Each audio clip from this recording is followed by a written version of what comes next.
필요 없고 위험과 적 없게 하는 선업의 축복 생기도록 붓다 보배, 담마 보배, 상가 보배, 고귀한 산보와 스승님께 정성 다해 공손하게 수소물며 지극하게 이견합니다. 몸과 입과 마음으로 저는 세 가지 업을 참여하고 산보와 스승님께 예경 및 선업의 선한 의지로 인해 사도 세시기 8장소 5적 내종의 결손 5가지 파멸 96가지 질병 62가지 사견에서 언제나 멀리 벗어나 부와 과 열반의 고귀한 법을 따르게 얻기를 축원하신 대로 성취되었으리를 따라하십시오. 아하나니 아하나예 이스라미나 사하 이사네나 사하 반자실랑 반자실랑 담마야자미 담마야자미 바누간 가뜨와 아누간 가뜨와 실랑데타 실랑데타 메아예 메아예 두띠양비 흑기양비 아항아예 아항아예 이스라미나 사하 이사네나 사하 반자실랑 반자실랑 담마야자미 담망야자미 바누간 가뜨와 아누간 가뜨와 실랑데타 실랑데타 메아예 메아예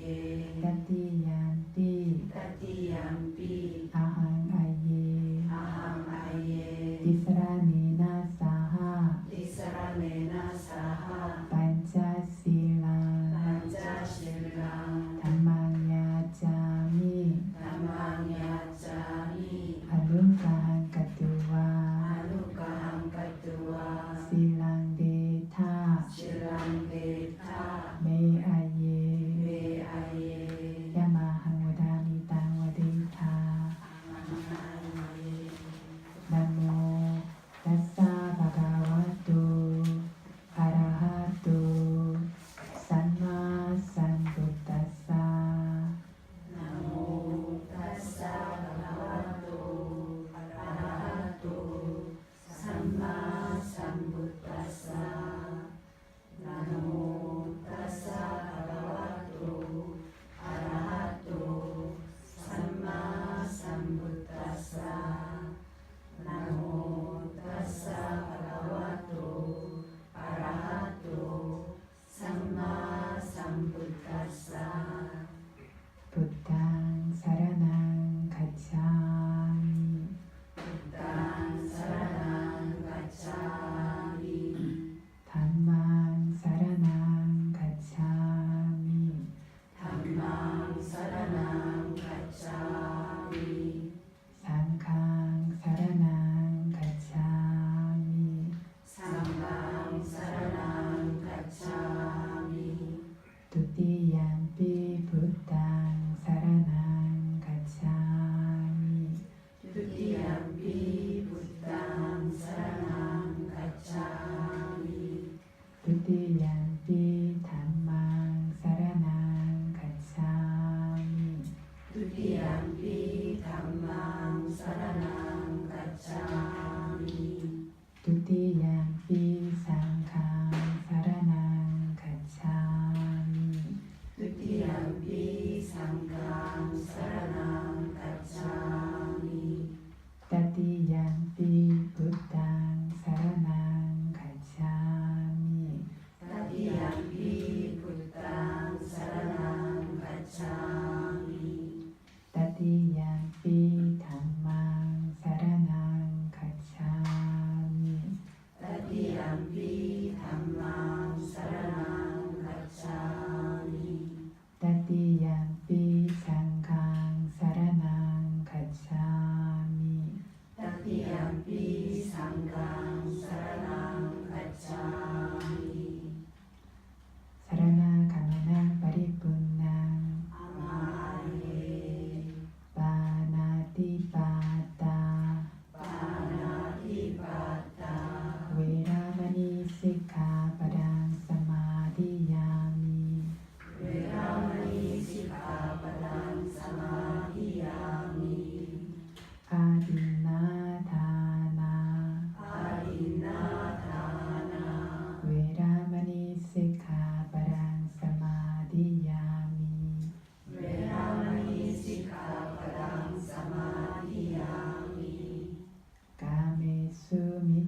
미차자라 까메수 미차자라 외라마니 시카바랑 사마디야미 외라마니 시카바당 사마디야미 무사와다 무사와다 외라마니 시카바랑 사마디야미 외라마니 시카바당 사마디야미 수라메라야 수라메라야 마짜바마다타나 마짜바마다타나 외라마니 시카바랑 사마디야미 외라마니 시카바당 사마디야미 이당메실랑 이당메실랑 마카팔라냐나사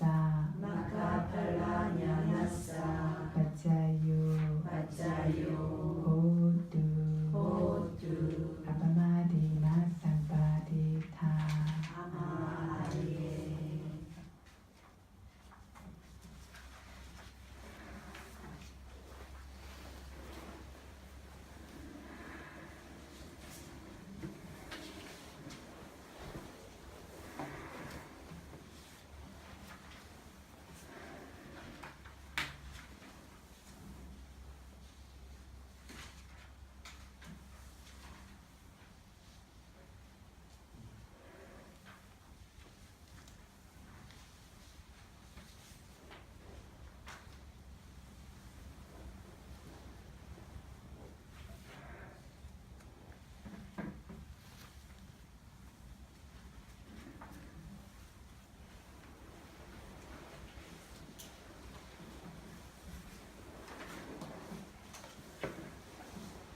네, 오늘은 계속 해오던 이제 레디디바디 공부부터 시작해서 이야기를 하도록 하겠습니다.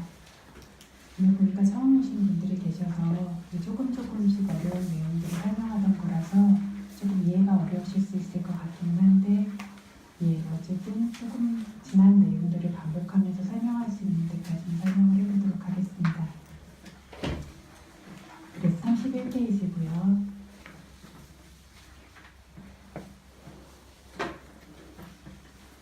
그래서 이런저런 방식으로 어떤 무상한 특성에 대해서 계속 이야기를 하고 계시죠.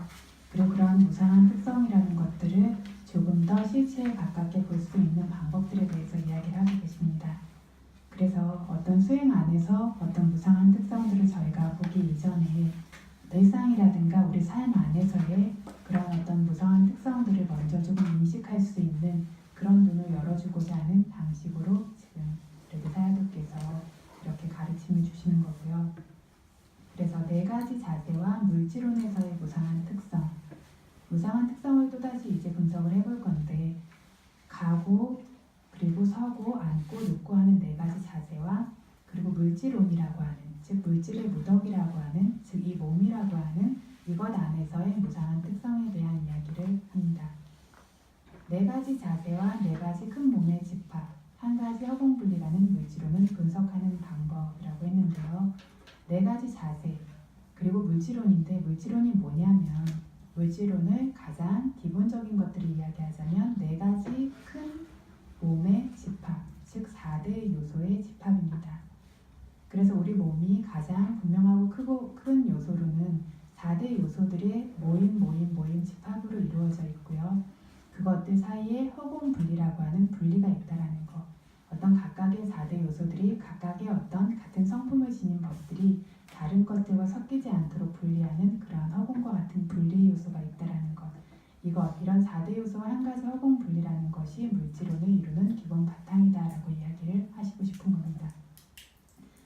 그래서 간결함을 원하는 분들을 위해서 전에 뭘 했었죠? 좀 더 자세히 알고 싶은 분들을 위해서 32가지 상황으로서 머리카락, 손발톱, 이빨, 피부 등의 32가지 상황으로서 이야기를 했고 이제 좀 더 간결함을 원하는 분들을 위해서 온몸을 포괄해서 가고 서고 앉고 눕는다는 4가지 큰 자세 그리고 하나하나의 큰 자세 안에 몸의 크고 작은 부위들의 다양한 움직임을 의지하며 생겨나는 생멸들 몸의 크고 크고 작은 부위가 움직일 때마다 그 안에 계속해서 새로운 생성과 소멸이 있는 겁니다.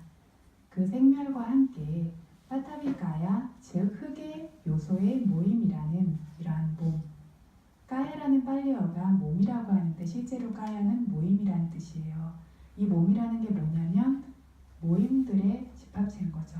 어떤 모임들이냐면 딱딱한 성질을 지닌 흙의 요소들의 모임, 그리고 따뜻하고 뜨겁고 차갑고 이런 성질을 지닌 열의 요소들의 모임, 이런 식으로 이런 4대 요소의 모임이라는 거죠. 그래서 이런 네 가지 큰 몸, 즉 네 가지 큰 요소, 대요소들의 모임과 한 가지 아가사 프리체다 허공이라고 하는 이 각각의 요소들을 구별 지을 수 있는 그러한 분리라는 요소라는 이 물질론을 구분하는 방법을 설명할 것이다 하셨어요. 그래서 이것을 설명하기 위해서 든 예가 거울 위에 맺힌 그림자, 즉 거울 위에 상의 예와 네 가지 큰 가야, 즉 네 가지 큰 물질의 모임과 허공이라는 분리, 아가사 파리체다가 되겠습니다. 그래서 세로로 4완척이라고 하면 팔꿈치부터 손가락 끝까지 거리를 뜻해요. 그러다 보니까 4완척이라고 하면 약 2m가 되고요. 가로 2완척이라고 하면 약 1m. 그래서 가로 세로 1m, 2m 크기의 아주 맑은 거울을 세워두었을 때 낮에 그 정면 1m 정도 장소에 서 있는 사람의 상, 그 상은 네 가지 조건 때문에 그 거울 표면에 분명하게 나타나는데 그 중에 첫 번째 조건이 거울이 맑아야 되죠. 거울에 뭐가 끼어있고 뭐가 덕지덕지 붙어있으면 안 드러나겠죠. 두 번째는 가까이에 서 있는 사람의 몸, 드러날 어떤 대상이 있어야 드러날 수 있죠. 세 번째는 빛이 있어야 드러나고 보여질 수 있고요. 네 번째, 거울과 사람의 사이가 다른 물체로 가로막히지 않은, 이러한 조건들이 있을 때 이런 상이 드러나게 됩니다. 이 네 가지 중에서 어떤 한 조건이라도 소실되면 그 상은 즉시 소멸되고 어떤 물체가 가로막으면 즉시 사라집니다. 사라지는 모습을 보자면 거울과 사람 사이에 쇠판 하나를 위에서 아래로 내리면 쇠판의 상이 사람의 상을 머리부터 시작해서 발바닥까지 단번에 뭉개가기 때문에 사람의 상은 즉시 모두 사라지게 된다. 이게 약간 저희가 생각하는 방식과 차이가 있어요. 그래 보이세요? 보통 쇠판으로 사람 상을 가린 거라고 생각하죠. 그쵸? 사람이 있고 쇠판이 있다라고 생각하기 때문에. 그런데 거울 위에 있는 것은, 거울 위에 맺혀서 보여지는 것은 사람 상이라고 하는 어떤 물질의 모임이 거울 위에 드러난 것이고요. 쇠판에 어떤 상이 그 위에 새로 생겨나게 되었을 때는 원래 존재하고 있던 사람의 상이라고 하는 이 물질 모임들은 이미 사라지고 없는 거죠. 쇠판이 가린 것이 아니라 거울에 있었던 사람 상이, 쇠판의 상이 뒤에 것이 새로 생겨남으로 인해서 앞에 것들은 사라지고 이미 없는 거죠. 이해되십니까? 예, 그래서 쇠판으로 사람을 가려놨다라고 우리가 밖에서 보고 인지를 하죠. 하지만 거울이 같은 경우에는 쇠판, 어떤 거울에는 내가 있고 그게 비춘 것이다라고 하지만 비춰질 수 있는 것은 그 위에 비춰지는 그런 물질 모임은 따로예요. 그래서 그런 어떤 색다른 어떤 여러 가지 색깔과 그런 것들이 지닌 물질 모임들이 거울 위에 상으로서 드러나게 되는 것인데 다른 것들이 생겨나게 되어졌을 때 이것들은 자리를 비켜주는 것이 아니라 가려지는 만큼 계속해서 소멸되고 소멸되어 간다라는 그러한 관점으로 봐야 되는 거죠. 그렇게 보게 되었을 때 쇠판의 상이 사람의 상을 머리부터 시작해서 발바닥까지 단번에 뭉개가기 때문에 사람의 상은 즉시 모두 사라지게 된다. 반대로 쇠판에 다시 들어올리면 사람의 상이 쇠판의 상을 맨 아래 경계부터 맨 위 경계까지 밀어내죠. 그죠?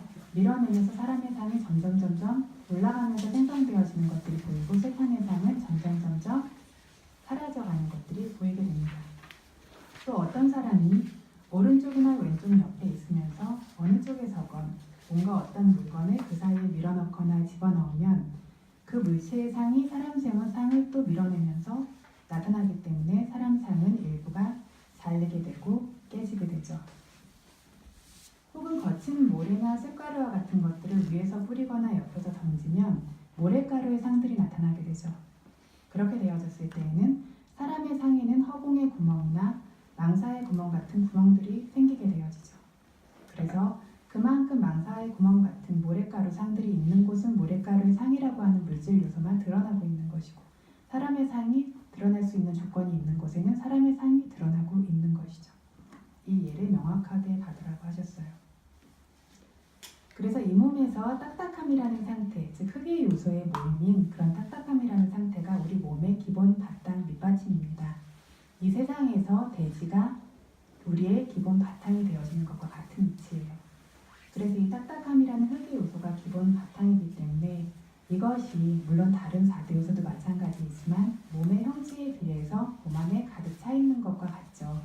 몸 안뿐만이 아니라 우리가 보는 이 공기라든가 물속이라든가 이것들 안에도 꽉 차 있습니다. 그런데 어쨌든 여기서 이해를 쉽게 하기 위해서 몸의 형체에 비례해서 이것들이 꽉 차 있는데 이것을 빠타위카야, 흑의 요소의 모임인 몸이라고 부릅니다.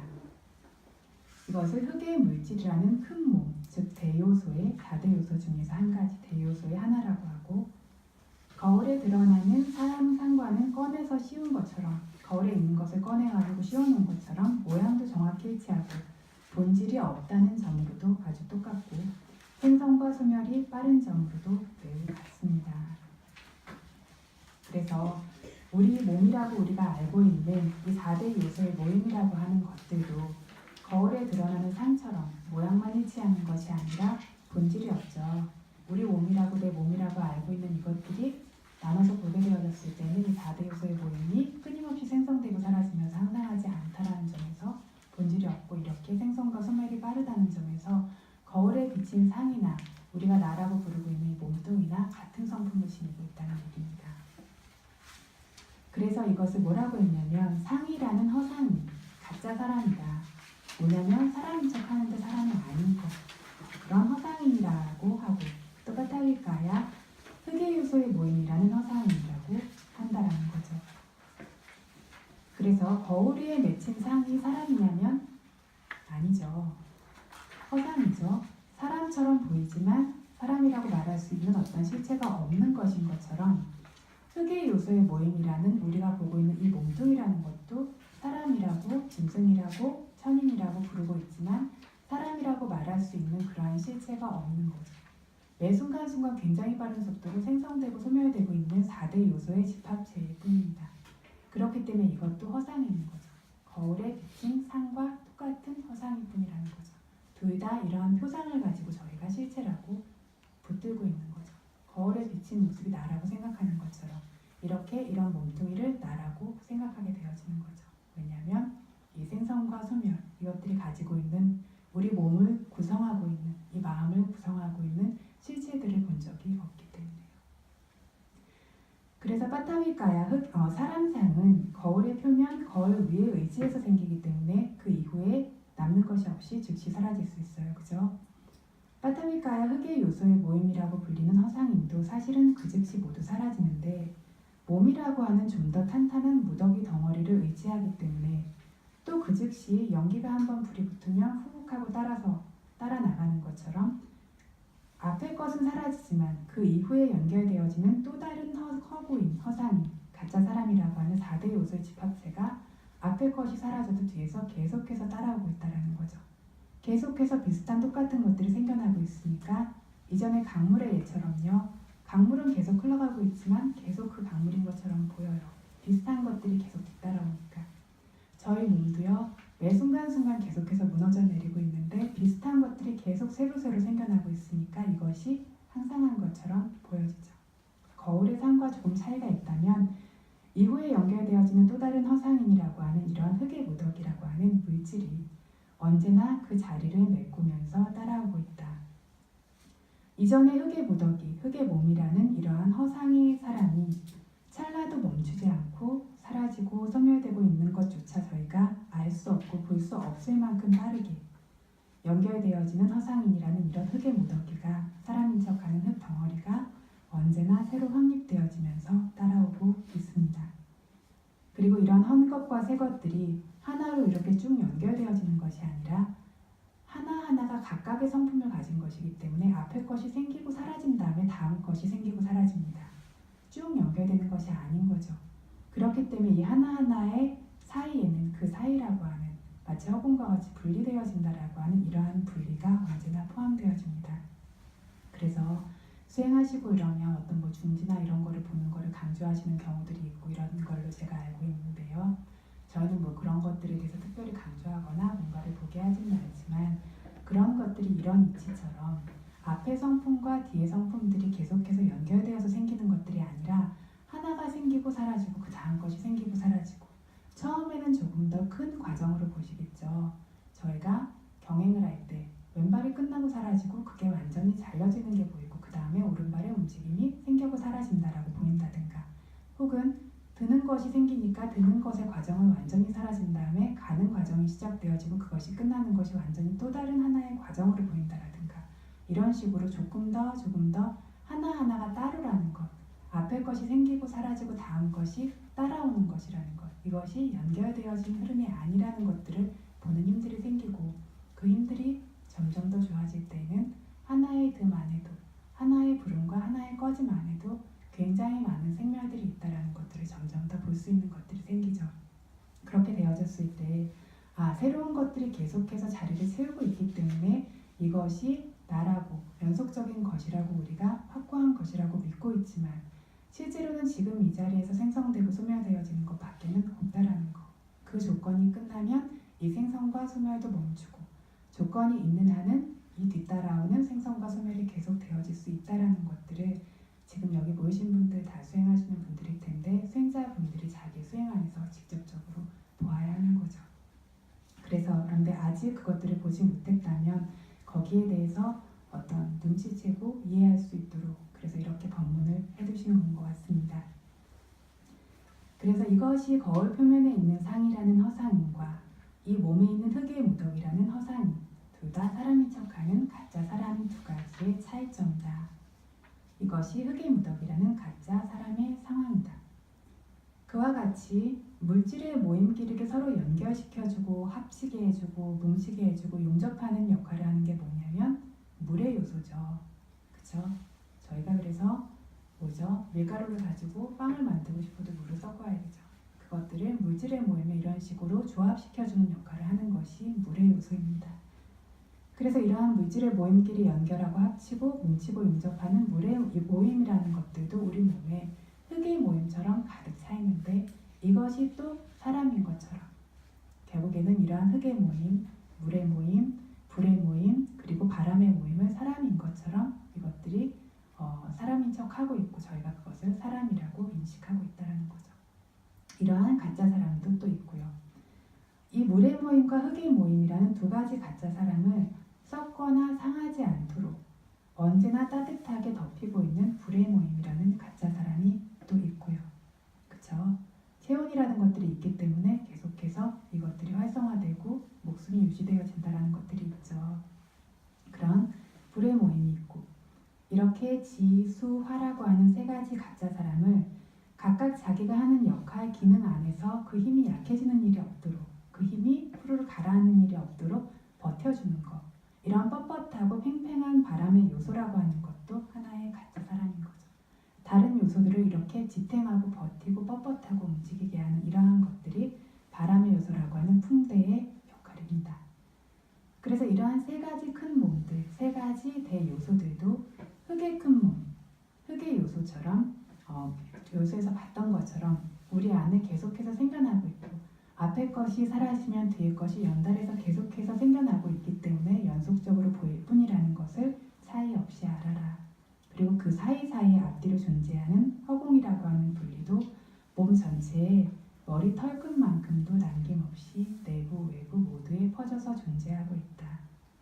그래서 이렇게 공기 중 허공이라고 하면 실제로 우리가 말하는 허공에는 아무것도 없을 것 같지만 이 허공 안에도 4대 요소가 머리 털끝만큼은커녕 원자만큼도 남기지 않을 만큼 그렇게 가득 차 있죠. 비행기가 하늘을 날 수 있는 것도 이러한 공기 중에 무슨 요소가 있기 때문이죠? 흙의 요소라는 것이 있기 때문에 비행기가 하늘을 날 수 있고 신동력으로 물 위를 걸을 수 있는 것도 물 위에 흙의 요소가 있기 때문에 걸을 수 있는 거고요. 그래서 이러한 요소들이 어떤 것이 더 분명하냐에 따라서 다른 모습을 띠기도 하고 다른 성품을 가지고 있긴 하지만 언제나 이렇게 존재하고 있고 계속해서 생멸하면서 그래서 네 가지 자세라고 얘기했으니까 먼저 감에서의 무상한 특성에 대해서 이야기를 하실 건데, 이 이야기는 사실 지난 시간에도 잠깐씩 이야기를 하셨어요.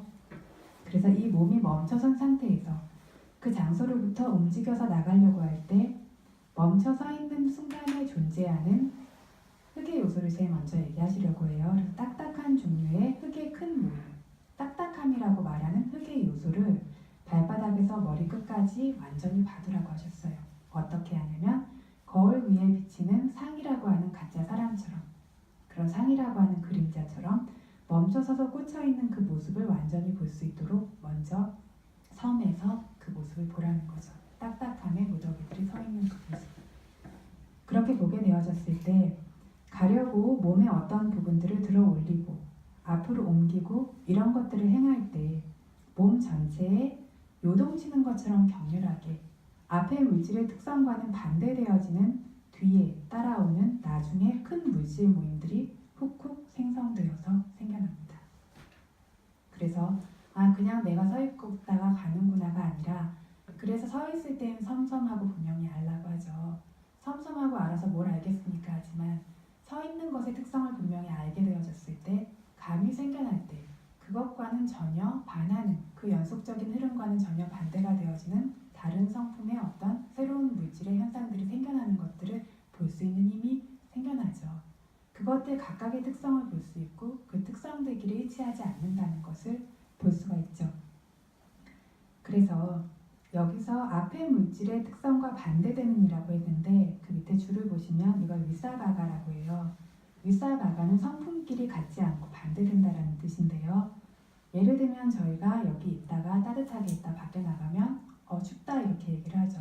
내가 추워졌다라고 얘기를 하는데, 실질적으로는 뭐냐면 몸 안에 따뜻한 어떤 물질의 연속이 계속해서 생겨나고 있다가 그 흐름과 반대가 되어지는 종류의 성품, 차가운 성분의 물질들이 생겨나기 시작하면서 춥다 이렇게 얘기를 하게 되어지는 거죠. 멀쩡하다가 갑자기 열이 난다면 평안하고 좀 더 부드러운 물질의 흐름들이 생겨나다가 그 흐름에 역행하는 반대가 되어지는 굉장히 거칠고 뻣뻣하고 뜨겁고 이런 종류의 물질들이 생겨나는 거를 아프다, 열이 난다 이렇게 얘기를 하죠. 이런 식으로 앞의 흐름하고는 원래 생기던 성품이나 흐름과는 반대가 되어지는 그러한 것들을 위사바가루파라고 이야기를 합니다. 그래서 가려고 몸의 어떤 부분을 들어 올리게 되어지면 서 있었을 때 생겨나고 있던 물질의 어떤 흐름, 즉 서 있었을 때 생겨나는 어떤 물질의 생성과 소멸이 비슷한 형태의 어떤 모습을 띠고 있다면 갈 때에는 그와 다른 종류의 굉장히 훨씬 더 요동치고 공기 요소가 강해지는 그러한 종류의 어떤 물질들이 생성되어진다는 거죠. 그것들이 굉장히 강렬하게 훅훅 생성되어져서 나타나면서 곧게 서서 멈춰서 고정되어 있는 딱딱한 종류의 것들을 단번에 털어내버리는 것과 같이 되어집니다. 조금 전에 존재하고 있었던 딱딱하게 뻣뻣하게 고추 세워져 있었던 몸의 어떤 특성들은 더 이상 존재하지 않죠. 이것들을 완전히 털어내는 것처럼 새로운 어떤 물질의 과정들이 생겨났습니다. 그래서 곧게 서서 멈춰 고정되어 있던 흙의 모임이라는 가짜 사람이 마치 이것이 곧게 서서 멈춰서 서 있는 어떤 확고한 실체와 같았는데, 순식간에 멀쩡히 버티고 있던 화산이 펑 하고 사라지는 것처럼, 그리고 어떤 물질을 삭는 것처럼. 뭘 삭는다 그러죠? 보기에는 멀쩡한데 손대면 다 부셔져 버려요. 그죠? 그래서 견고해 보이지만 건드리면 그 속에 아무것도 없는 거를 삭는다라고 저를 표현을 하죠. 이렇게 서 있는 것 너무 견고하고 튼튼해 보이지만 움직임과 동시에 그 앞의 상황이 다 삭고 부서지고 무너지고 소멸된 것처럼 이미 사라지고 더 이상 존재하지 않는다는 얘기입니다. 새로운 물질의 과정들이 생겨났는데 비슷한 형체를 띠고 있고, 그것들을 그래서 내가 걷고 있고 조금 전에 서 있던 나의 몸이 움직이고 있다라고 계속해서 그거를 집착해서 취하게 되는 거죠. 그래서 실제로는 서 있었을 때의 몸과 갈 때, 움직일 때의 몸은 전혀 다른 몸이라는 거죠. 그래서 이렇게 그렇게 되어졌을 때 이 몸들이 머리라고 하는 큰 부분이나 몸의 큰 부분들도 이미 사라지고 없는 거죠. 그것들이 계속해서 생성되어지고 있는 상태라면 감이라고 하는 물질의 상황은 생겨날 수가 없겠죠. 움직임이라고 하는 것들은 생겨날 수가 없겠죠. 앞의 것이 사라졌기 때문에 움직임이라고 우리가 인식되어지는 과정이 새로 생겨나는 겁니다. 그래서 이렇게 발이라는 신체의 일부, 손이라는 신체의 일부도 모두 사라지게 된다고 이런 식으로도 부분들로 나눠서 이야기하라. 지혜의 눈치와 지혜의 낌새가 그 힘이 좋을 것이 매우 요구된다라고 얘기를 하셨어요. 이렇게 사라진다고 그것을 어떻게 보고 믿을 수 있냐면 멈춰선 것에서 가겠다고 들고 움직일 때 어떤 새로운 행위들, 다른 동작들, 특성이 다른 물질들이 생겨나오는지, 어떤 종류의 새로운 행위들이 생겨나고 어떤 다른 동작이 생겨나고 어떤 특성이 다른 물질들이 생겨나오는지 조금 전과는 다른, 그죠? 서 있을 때랑 들 때는 분명히 틀려요, 그죠? 서 있을 때는 뭐가 분명하냐면 뻣뻣하고 딱딱하고 밀어 올리고 이런 것들이 분명하다면 갈 때에는 가볍고 움직이고 그렇죠. 이런 것들이 분명해요. 분명히 다른 종류의 물질의 과정들이 생겨나고 있어요. 그렇죠? 보는 힘이 더 좋을 때는 어떻죠? 섬 안에서도 수많은 것들이 생기고 사라지고 이미 없고 감 안에서도 수많은 것들이 생기고 사라지고 이미 존재하지 않죠. 그렇기 때문에 그 순간 안에서 생기고 사라지고 하는 것들 뿐이구나 라고 수행하는 수행자는 이렇게 어려운 말을 굳이 쓰지 않아도 자기 수행 안에서 분명하게 볼 수가 있죠.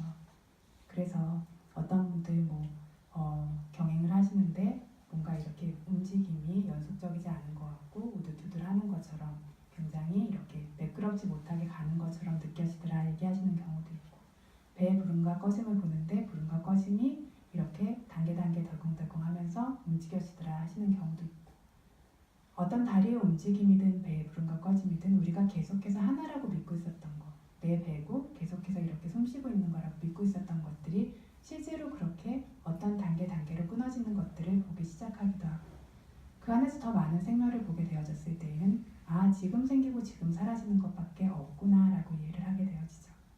그랬을 때 아직은 몸뚱이라고 하는 그런 형상, 표상, 그런 관념에 대한 집착들이 강하게 남아있기 때문에 부르고 생기고 사라지는 거긴 맞지만 내 배 안에서 그런 과정들이 생기고 사라지는 것처럼 보이지만 이러한 관념이라고 하는 것들이 점점 더 약화되어지고 흐려지게 되어질 때는 어떻죠? 몸뚱이라고 하는 거, 팔이라고 하는 거, 배라고 하는 거 이런 것들이 아니라 그때그때 각각의 성품을 지닌 따뜻함, 뜨거움, 뻣뻣함, 긴장됨, 부드러움 이런 성품들이 그때 생기고 그때 사라지는 것밖에 없죠. 그럴 때 배라는 것들, 팔이라는 것들, 머리라는 거, 몸이라는 거, 나라는 것들이 존재하나요? 하지 않죠. 그래서 실제로 존재하는 거는 이런 성품들이 그 순간 생겨서 그 순간 사라지는 그것들의 연속만이 있다라는 거죠. 그래서 어떤 새로운 행위나 다른 동작이 생겼다면 이전 것들은, 이전의 성품을 지닌 것들은 완전히 사라졌다는 겁니다. 손이라고 하는 것도 손이라고 우리가 보고 있지만 실제로 이 안에 뭐죠? 4대 요소죠. 이 4대 요소가 이전의 것이 다 사라지고 지금 것이 새로 생겨나고 있는 거죠. 그러면 방금 제가 이렇게 하고 있었을 때랑 지금 이렇게 손을 폈을 때랑 내 손이 펴진 건가요? 그게 아니라 이때 있었던 물질의 모임이 사라지고 그래서 움직임이라고 하는 새로운 물질의 생성이 계속해서 생겨나고 새로운 물질의 생성이 생길 때마다 이전 물질의 소멸은 항상 먼저 생겨나죠. 그렇게 되어지면서 새로운 물질과 정신현상들의 연속이 지금 이렇게 손을 펴는 과정 안에도 있다라는 거죠. 이렇게 보실 수 있는 힘이 필요하다는 겁니다. 그래서 이렇게 어떤 물질들이 생겨나는지를 몸의 내부와 외부에서 완전히 보면 새로운 행위, 새로운 양식들을 보게 될 것이다. 내부, 외부라고 하는 건 피부 위에서도 볼 수도 있고 안으로도 볼 수가 있는데요. 피부 위에서도 뜨거웠다 차가웠다 하면 피부라고 하는 표상이 아직은 그 관념이 너무 강하다 보니까 내가 뜨겁다, 내가 차갑다가 되죠. 실제로는 피부라고 하는 것이 아니라 그걸 구성하고 있는 4대 요소 중에서 어떤 뜨거움이라고 하는 열의 요소가 강한 물질들이 생성되고 소멸되는 것들을 보고 있는 거죠. 그렇게 봤을 때 조그만 움직임이 있을 때마다 더 자세히 말하면 움직임이 없을 때도요. 우리가 뇌라고 얘기하는 것, 피부라고 얘기하는 것, 심장이라고 얘기하는 것, 몸뚱이, 팔, 다리라고 얘기하는 이 모든 것들이 끊임없이 계속 사라지고 새로운 것들이 생성되고 있다는 얘기입니다. 그래서 이렇게 완전히 새로운 양식과 새로운 어떤 행위들을 보게 된다라면 이거는 앞의 것이 완전히 소멸되기 때문이었다라고 이렇게 이해하라고 말씀하시는 겁니다. 감과 관련된 앞에서 생기던 물질들과는 특성이 다른 전혀 다른 새로운 물질의 과정이다라고 얘기를 하세요. 사야도께서는 그래서 하나의 행위와 하나의 행위 사이를 하나의 큰 물질로 구분하세요. 그래서 어쨌든 지금 방금 제가 말씀드린 것처럼 매 순간에 굉장히 무수하게 생기고 사라지는 그러한 물질들에 대해서 이야기하면 누구나 이해하기는 좀 어려울 수가 있겠죠. 수행하신 분들은 물론 자기 안에서 보게 된 것들은 가장 분명하지만, 그래서 서 있을 때와 갈 때의 몸이 틀리고, 그게 하나, 서 있을 때의 몸이 하나고 갈 때의 몸이 하나고, 갈 때의 몸과 다시 섰을 때의 몸이 하나고, 이런 식으로 좀 크게만 지금 분류를 해서 말씀을 하고 계세요.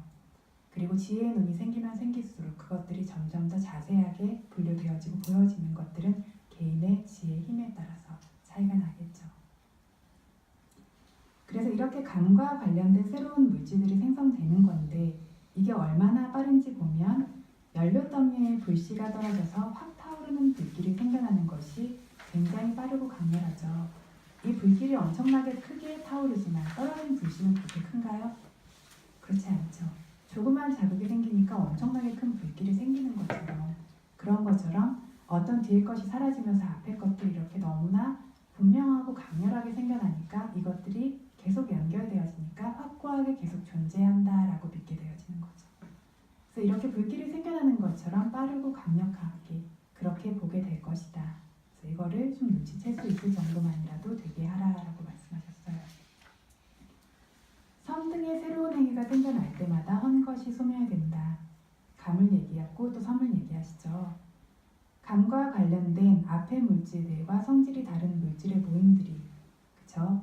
감하고 관련되어지니까 섬하고는 성질이 달랐던 이런 물질의 모임이 이렇게 빠르고 강력하게 생성된다라는 것을 알고 보면 섬과 관련된 그 흙의 모임의 소멸과 다음도 이처럼 빠르다는 것을 알고 볼 수 있다. 알고 보는 모습은 섬과 관련된 상황 동작이 한 종류다. 감과 관련된 상황 동작은 다른 종류다.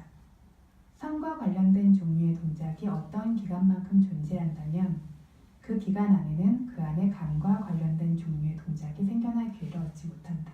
감과 섬이 동시에 존재할 수 있나요? 없죠. 그래서 이것들은 각각의 종류라는 거죠. 하나가 사라진 다음에 하나가 생겨날 수 있는 거죠. 그래서 섬의 상태가 소멸되지 않는 한 감이라는 새로운 상태 동작은 생겨날 수 없고, 앞의 물질이 소멸되지 않는 한 뒤의 물질은 모임은 생겨날 수 없는 것이 이것이 큰 법칙인 거죠. 섬이라는 상황은 멈춤과 관련되어진 흙의 큰 모임이에요. 그래서 감이라는 것은 새로운 동작은 움직이고 올라가는 상황이라고 불리는 공기의 큰 모임이에요. 그래서 이렇게 멈추고 버티고 있는 섬과 같은 경우에는요, 흙의 요소가 주로 강력하게 지배적으로 생겨나고 있는데, 그뿐 아니라 또 어떤 요소가 강력할 것 같으세요? 바람의 요소. 다른 분은요? 바람의 요소. 서 있을 때 4대 요소가 더 분명하죠. 그 중에서도 근데 섬이라는 자세는 어떤 것들이 강력할 때 생겨나냐면 버티고, 이렇게 받쳐주고 그렇게 되는 것뿐만 아니라 그것들이 뭉쳐져서 있는 힘이 좀 강하죠. 그렇기 때문에 무거움도 강하고, 이렇게 분석적으로 얘기하지 않아도 서 있는 채로 자기 몸을 관찰해 보시면 어떻죠? 근데 그래서 뭉침의 힘도 강하지만요. 네. 그때 보면 이 뭉친 것을 지탱하려고 하는, 버티고 지탱하는 그것들의 힘이 굉장히 강렬해요. 그래서 그것들이 어떤 버티고 지탱하는 것 안에요, 딱딱하고 단단한 힘들이 굉장히 강하죠.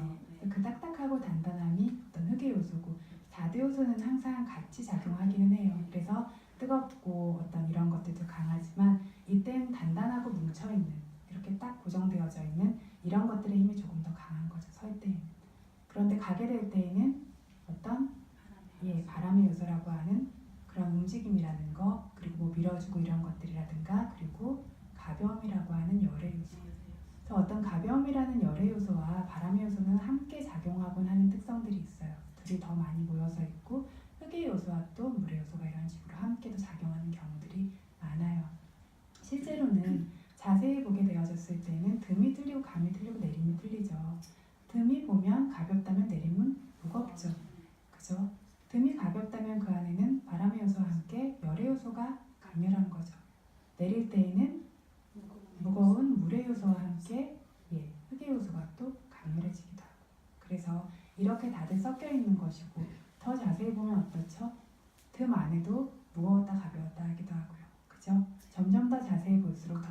것들이 보여지긴 하는데 어쨌든 가장 이렇게 대략적으로 봤을 때 가장 주로 강렬한 것들을 차지하고 있는 것들은 그렇다는 거죠. 섬일 때에는 흙의 모임의 힘이 강렬하고 갈 때에는 공기의 모임의 힘이 강렬하고 이건 이론적인 말이고 수행 안에서는 실제로 보셔야 되죠. 딱딱한지 부드러운지 움직이는지 떨리는지 이렇게 어쨌든 감이라는 상황이 소멸되지 않는 곳에 섬이라는 새로운 상황이 생겨날 수 없고 하나의 상황이 끝나야만 다음 상황이 생겨나요. 섬이라는 상황이 소멸되지 않는 곳에 앉음이라는 새로운 상황이 생겨날 수 없고 앉음이라는 상황이 소멸되지 않는 곳에 누움이라는 새로운 상황이 생겨날 수 없고 그죠? 앉음과 누움이 동시에 없죠. 누움이 끝나지 않고는 앉음이라는 새로운 상황이 생겨날 수 없고 감이라는 새로운 상황이 생겨나는 것이 나타나는 것이 보이면 그 자리에 이미 섬이라는 상황은 모두 소멸되어 버린 것이죠. 그래서 앉음이라는 새로운 상황을 보았다면 그 자리에 섬이라는 방금의 상황은 이미 소멸되고 없는 것이고 누움이라는 새로운 상황이 보였다면 방금의 앉음이라는 상황은 이미 소멸되고 없는 것이고 앉음이라는 새로운 상황이 보였다면 누움의 상황은 이미 소멸되고 없는 것입니다. 이처럼 구부리고 펴고 하는 좀 더 작은 움직임들 움직이는 거 움직이지 않는 거 이동하는 거 이동하지 않는 것들에서도 이 같은 방식으로 앞에 것들이 계속해서 소멸됐기 때문에 뒤에 것이 따라오게 되었다라는 것을 이런 식으로 인지하실 수 있도록 하라는 거죠. 직접적으로 경험하고 볼 수 있는 아주 명확한 점이다. 형체적인 표상, 모습 형체라고 하는 표상과 연속 표상, 이게 끊임없이 연결되어서 생겨난다라고 하는 이 표상을 지혜로서 제거해서 딱딱함, 뻣뻣함, 부드러움, 따뜻함 이런 종류의 성품들의 그 모임에 4대 요소의 모임에 지혜가 모일 수 있도록 모은다면 눈으로 보듯이 명확할 것이다. 앞에 것이 생겨나고 사라지고 다음 것들이 연결되어지는 것들이요. 그리고 이러한 생성과 소멸의 사이에는 언제나 분리허공이 있다라고 했어요. 그죠? 하나와 하나가 다른 요소일 수 있도록 분리해주는 그런 허공이 있다라고 했습니다. 그래서 상태의 소멸의 끝들과 새로운 상태의 생성의 시작들의 분리허공이라 불리는 사이 틈도 각각 알고 보라. 4대 요소라고 하는 그러한 생성과 함께 그 네 가지는 생성도 함께 소멸도 함께 4대 요소들은 항상 함께 생겨나고 함께 소멸되어지기 때문에 흙의 모임이 생기고 사라졌습니다 라고 말한다면 물의 모임, 불의 모임, 바람의 모임이라는 다른 세 가지도 함께 생성되고 함께 소멸된 것을 한 번에 언급하지 않았어도 이미 말한 것이 된다라고 아시면 됩니다. 다음으로 감에서 큰 몸 네 가지, 즉 4대 요소의 부분을 구시하는 모습. 감을 계속해서 설명하시겠다고 하셨어요. 그래서 발 한 걸음을 내딛으면 마음으로 인해 생겨나는 몸의 무덕이라는 가짜 사람이 하나씩 생겨나요. 그죠? 왜 움직이죠? 의도에 의해서 마음으로 인해 움직이죠. 그죠? 그래서 그 한 걸음 한 걸음을 내딛을 때마다 어떤 마음이 먼저 일어나고요. 그 마음으로 인해 생겨나는 마음이 발생시키는 몸의 무덕이라는 가짜 사람처럼 보이지만 사람이 아닌 4대 요소의 무덕이라는 것들이 하나씩 생겨나는데 그런 마음으로 인한 몸에 어떤 무더기만 생기냐면 그렇지가 않아요. 중간중간에 온도로 인해 생겨나는 몸의 무더기가 그 사이를 계속해서 갈라요. 앞에 몸이라는 무더기와 뒤에 몸이라는 무더기들 사이사이에 허공이라는 분리가 하나씩 가르고 있습니다. 그래서 마음으로 인해서 어떤 물질의 무더기가 생겨났다라면 그 물질의 무더기 안에 온도가 있죠. 그래서 온도로 인해 생기는 물질의 무더기가 또 생겨나게 되죠. 그 뒤에. 그리고 이 앞에 물질의 무더기와 뒤에 물질의 무더기 사이에는 분명히 차이가 있어서 이 사이에 허공이라는 분리가 가른다라고 표현을 하시는 겁니다. 그래서 마음으로 인해 생겨나는 물질의 모임이라는 가짜 사람이 아닌 물질의 모임이요. 마음으로 인해 생겨나는 몸의 모임이라는 것은 다리는 드는 것에서 시작해서 그 다리를 땅에 내릴 때까지 그 움직임 안에 생겨나는 몸의 모임, 그러니까 다리를 드는 거에서부터 땅에 내릴 때까지 그 하나의 움직임 안에 생겨나는 물질의 모임을 이것이 마음이 원했기 때문에 형성된 거죠. 의도가 형성했기 때문에 마음으로 인해 생겨나는 몸의 모임이라고 한다. 빨리어로는 찌따자가야라고 해요. 찌따는 마음이고 자는 발생시키는 것. 마음이 발생시킨 몸이에요. 그러면 그때 이 마음으로 인해 생겨나는 몸의 모임만 있냐면 물질이 생성되는 조건이 이제 기억하시죠? 뭐가 있었죠? 마음, 영양, 온도, 기후라고 하는 온도요. 이 네 가지가 물질이 생성되는 조건인데요. 이렇게 그때 보면 그래서 업으로 인해 생성되는 물질, 온도로 인해 생성되는 물질, 영양으로 인해 생성되는 물질의 모임들도 마음으로 인해 생성되는 물질들을 따라야 한다. 그죠? 이것의 생멸과 따라서 비슷한 방식으로 계속해서 생멸될 수밖에 없다라는 거죠. 그러면서 이것들이 또 상호작용을 하면서 함께 생성되고 소멸되어지는 것들이 있는 거죠. 이렇게 마음으로 인해 생성되는 물질의 첫 경계를 발을 들어올림으로 구분하고 나중 경계를 발을 땅에 내림으로 구분한다. 발을 들어올리는 순간부터 발을 땅에 내리는 순간까지 그 안에 가려고 하는, 들으려고 했던, 움직이려고 했던 마음의 의도로 인해 생겨나는 물질의 무더기들이 있고요. 그 뒤에 온도로 인해 생겨나는 물질의 무더기들도 따라올 수밖에 없고요. 그 안에 업으로 인해 생겨나는 무더기와 영양으로 인해 생겨나는 무더기도 그 움직임과 함께 수반되어지면서 생겨나고 사라진다는 겁니다. 그래서 그거를 우리가 발이 움직인다, 내가 간다라고 표현하는 거죠. 그래서 업이라고 하는 것들은 업이 아까 그러니까 물질을 생성하는 네 가지 법칙 중에서 어떤 업과 마음과 기후라고 하는 온도와 영양이 있다라고 했는데 업이라고 하는 것들은 모든 마음의 찰나마다 물질을 생성시켜요. 그래서 우리가 태어나는 순간 재생의식이라고 하는 인생 최초의 마음이 이생 최초의 마음이 생겨나는 순간부터 이생 최후의 마음이라고 하는 죽음의 마음이 소멸되어지는 그 순간까지 업으로 인해 생겨나는 물질은 계속해서 매 순간순간마다 생성되고 소멸되어지고 있어요. 그렇다면 마음으로 인해서 생기는 물질은 언제부터 시작되어져서 생겨나나 한 생에서 약간 밖으로 빠져나간 얘기인데요. 들어두시면 좀 상식이 되실 것 같아서 말씀을 드리는데 마음으로 인해 생기는 물질은 그러면 언제부터 생겨나느냐라고 했을 때 인생 최초의 마음이었을 때에는 그 마음이 너무 약하죠. 이제 막 생겨난 마음이라서 어떤 기반도 한 번도 생겨나 본 적이 없어요. 어떤 기반도 없을 뿐더러 그게 의지하고 있는 심장 물질이라고 하는 물질도 굉장히 힘이 약하죠. 그러다 보니까 맨 처음 생겨난 재생 연결식이라고 하는 마음은 물질을 생성시키지 못해요.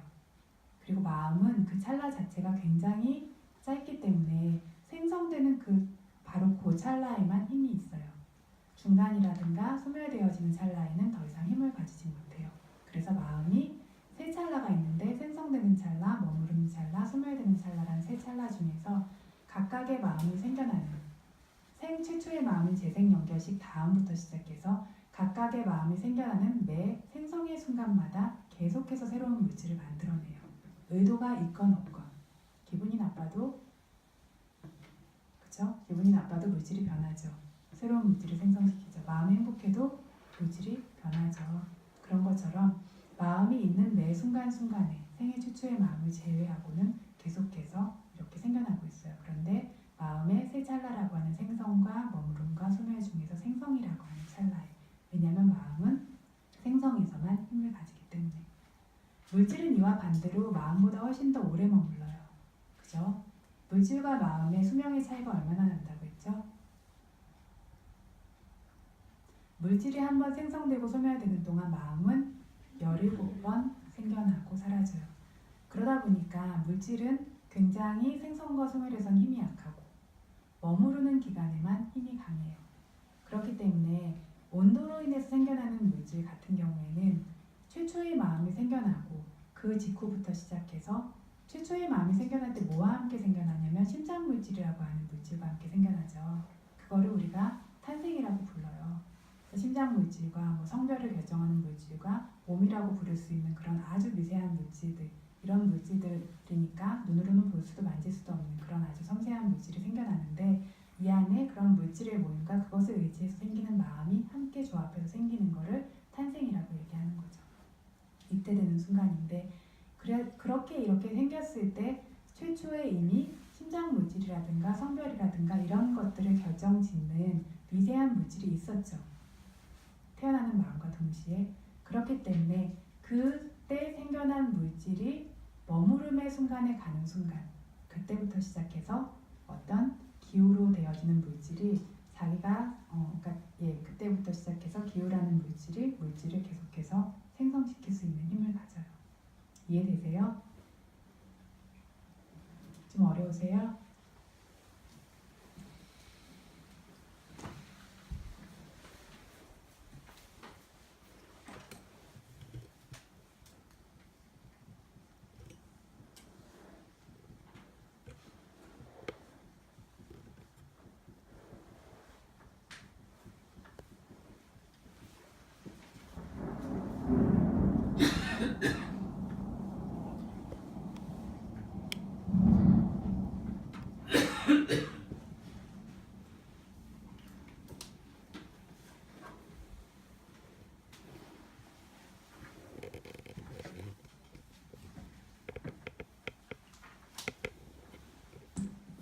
여기 이게 파티산디라고 하는 재생 연결식, 그러니까 우리가 태어난다 탄생의 마음이라고 하는 최초의 마음이 이렇게 생겨난다라고 하면 마음 자체가 세 찰나를 가진다고 했어요. 그죠? 네.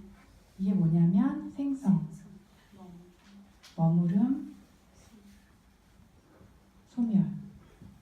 그런데 이것은요, 마치 하늘에 이렇게 저희가 공 같은 거 예전에 던지면 올라갔다가 잠깐 머무르겠다가 이렇게 떨어지죠. 근데 실제로는 머무르는 건가요? 아니죠. 올라가는 힘이 점점 약해지면서 내려오는 힘이 생기기 전까지 그 과정에서 머무르는 것처럼 보이는 거죠. 실제로는 머무름이라고 할 게 없죠. 저희가 마음이 생겨나는 것도 그래요.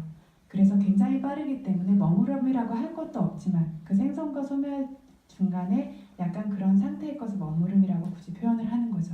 근데 어쨌든 이런 세 가지 찰나를 가져요. 마음은 이게 하나의 마음. 재생 연결식이 생기면 한생에서 그 다음에는 잠재의식 이런 잠재의식이 연달아서 쭉 생겨나게 되어지는데요. 이렇게 이 하나의 마음은 이렇게 작은 세 가지 찰나, 세 가지 순간들로 나눠진다는 거죠.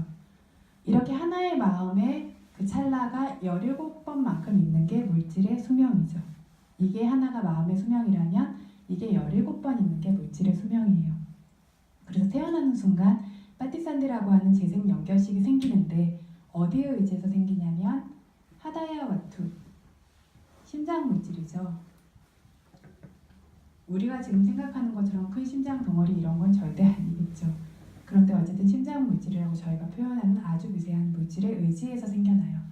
그렇기 때문에 이때 어떤 물질이 같이 생겨난 거죠.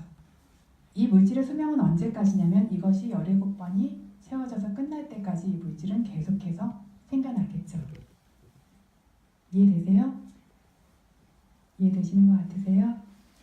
네. 그래서 보이긴 잘 보이세요? 예, 그래서 이것들이 이 물질이 그렇게 생겨날 텐데 그런데 이 물질도 이렇게 찰나로 나누게 되어지면요.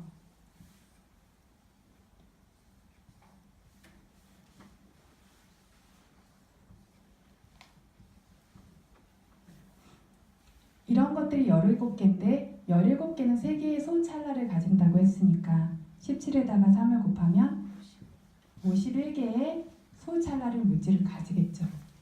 그죠? 물질은 그래서 이런 작은 찰나로는 51개만큼 존재하고 사라져요. 그런데 이때 이렇게 태어남이라는 것이 있고 이 매 찰나마다 업으로 인해 생성되는 물질은 계속 생겨요. 죽는 순간까지. 업으로 인해 생성되는 물질은 이렇게 계속 생기고요. 마음으로 인해서 생성되는 물질은 이건 첫 번째 마음이라서 너무 힘이 약해요. 그리고는 두 번째 마음부터 물질을 생성시키기 시작하는데 마음은 생성에서만 힘이 강하기 때문에 이때 이런 식으로 생성의 순간에만 두 번째 마음부터 시작해서 물질을 만들어내요. 다음으로 온도로 인해 생기는 물질. 온도로 인해 생기는 물질은 어떤 온도에서 가장 먼저 자극을 받냐면 이 하다야 와투라는 물질, 그저 심장 물질이라는 물질 안에 온도가 당연히 있죠. 모든 물질은 4대 요소만으로 구성되어져 있는 것이 아니라 최소한 온도, 영양, 그리고 색과 냄새를 가져요.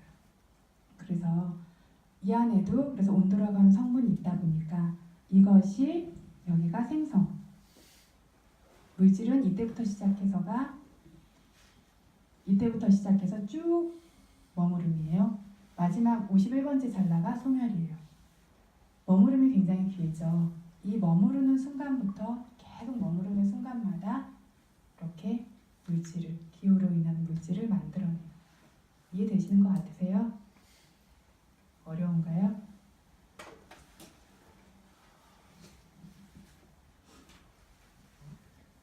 어떤 것 같으세요? 51개 고개를 다시 한번 설명해. 어떤? 지금 말씀하셨어요. 그래서 그러니까 지금 이거를 51개를 그릴 수가 없어서 이렇게 그렸는데 네. 이런 것들이 17개가 있고 그러니까 마음이 17개가 있다면 이렇게 소찰나는 51개의 찰나가 있겠죠. 그게 물질의 수명이죠. 이때부터 저 17번째 마지막 끝까지. 근데 물질은 마음은 이 세 가지 소찰나가 생성, 머무름, 소멸이라면 물질은 이만큼이 생성, 그 다음이 머무름이 아니고요. 이 첫 번째 마음이 생성되는 순간만큼 빠르게 생성돼요. 그 다음부터는 머무름인 거죠. 49개의 찰나가. 그죠? 그리고 마지막 51번째 찰나가 소멸인 거죠. 그래서 중간에 있는 이 49개의 찰나마다 계속해서 온도로 인한 물질이 새로운 물질들을 생성시키고 있어요. 그래서 저희가 어떤 마음으로 인해서 어떤 물질이 생겨나서건 아니면 온도로 인해서 어떤 물질이 생겨나서건 그것들이 이렇게 머무름의 순간에 가게 되어지면 또 다른 온도로 인한 물질들을 만들어내고 또 다른 온도로 인한 물질을 만들어내고 그렇게 되어지는 거죠. 그래서 업으로 인한 물질이 계속해서 생겨나요. 그죠? 업으로 인한 물질이 지금 하다이어트라고 하는 심장 물질이 생겨났는데 심장 물질이 머무름의 순간이 되면 온도로 인한 물질을 만들어내겠죠. 우리가 어떤 마음을 냈어요? 혹은 마음으로 인한 물질이 여기서부터 생겨나요. 그죠? 바완가라고 하는 잠재의식부터 마음으로 인한 물질이 생겨났다면 이 생겨난 마음으로 인한 물질에 있는 온도가 또 온도로 인한 물질을 발생시키겠죠. 이해되세요? 이런 식으로 온도로 인한 물질이 그냥 내가 생겨나서 어떤 물질을 생겨나게 하고 사라지는 게 아니라 내가 생겨나고 사라지면서 다른 물질을 형성시키고 그 다른 물질이 또 다음 물질의 무더기들을 형성시키고 하면서 무수하게 계속해서 연결되어지는 것들이 생기는 거죠. 마음으로 인해서 어떤 물질이 생기고 사라졌어요. 생기고 사라지면서 그냥 생기고 사라진 게 아니라 화를 내고 말았는데 계속 뜨겁죠. 계속 답답하죠. 화는 이제 안 나는 것 같은데 열은 계속 올라요. 그죠? 그런 것처럼 마음으로 인해 생기는 물질이 생기고 사라졌는데 그로 인해서 생긴 마음으로 인해 생긴 물질들이 다음 물질들을 또 만들어내고 그렇게 되어지는 거죠. 이해되세요?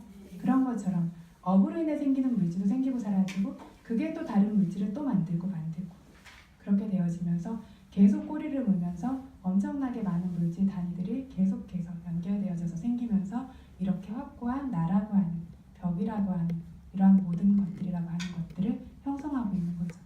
그래서 계속해서 그것들이 무너지지 않고 어떤 형태를 유지하는 것처럼 보여지게 되는 거죠. 영향으로 인한 물질은 외부에서 들어오는 영향과 내부에서 들어오는 영향이 합쳐졌을 때 그것들이 생기기 때문에 이렇게 어떤 시점으로 정확히 표현할 수는 없어요. 그래서 어쨌든 이 업으로 인해서 생기는 물질은 생의 마지막 순간까지 계속해서 생겨나고요. 그러면 업으로 인해 생긴 물질, 사람이 죽었다고 즉각 사라지냐면 아니겠죠. 물질은 더 오래 사니까. 그죠? 사람은 죽었는데 업으로 인해서 생겼던 물질은 아직 살아있는 거죠. 마음으로 인해 생겼던 물질도 마음으로 인해서 생겼던 물질 같은 경우에는 이제 뒤쪽으로 갈수록 마음들이 어떤 물질을 만들어내지 않기 시작하는 그런 것들이 있어서 죽음에 있어서 의식이 끊어지거나 죽으면 마음은 그 순간에 멈춰버리는 거죠. 제가 지금 잠깐 반대로 얘기했는데요. 다시 말씀드릴게요. 그래서 업으로 인해 생기는 물질은 죽기 직전에 멈춰요. 그래서 반대로 얘기를 드렸는데 잠깐 제가 좀 생각이 그랬는데 그래서 죽음과 동시에 업으로 인해 생기는 물질은 끊어져요. 마음도 끊어지고 물질도 그때에 맞춰서 때맞춰 끊어지는데 마음으로 인해 생기는 물질은 죽음의 순간에도 마음이 있잖아요. 그죠? 그때까지 생기고 이미 마음은 끊어지고 없지만 인생에서 이미 다른 곳으로 윤회되어서 갔지만 그 마음으로 인해서 생겼던 물질의 파장은 그 영향과 그때 생겼던 물질은 아직 지속되어질 수 있는 힘이 있는 거죠. 온도로 인해 생기는 물질은 훨씬 더 오래 남아있죠. 그러니까 사람이 죽었다고 바로 썩지 않죠. 계속 그 형태를 띠고 있죠. 온도로 인해 생기는 물질들이 있기 때문에. 영향으로 인해 생겼던 물질도 바로 없어지지 않기 때문에 그것들이 생겨나고 있고. 그럼 방황가에서도 계속 지금 물질들을 만들어내잖아요. 그렇죠? 그러면은 그때 방황가는 그 잠재의식의 상태는 만약에 그 잠재의식이라는 상태가 있기 때문에 어디로 인한 물질이라든가 이렇게 다 같이 계속 생성되어지는 거예요.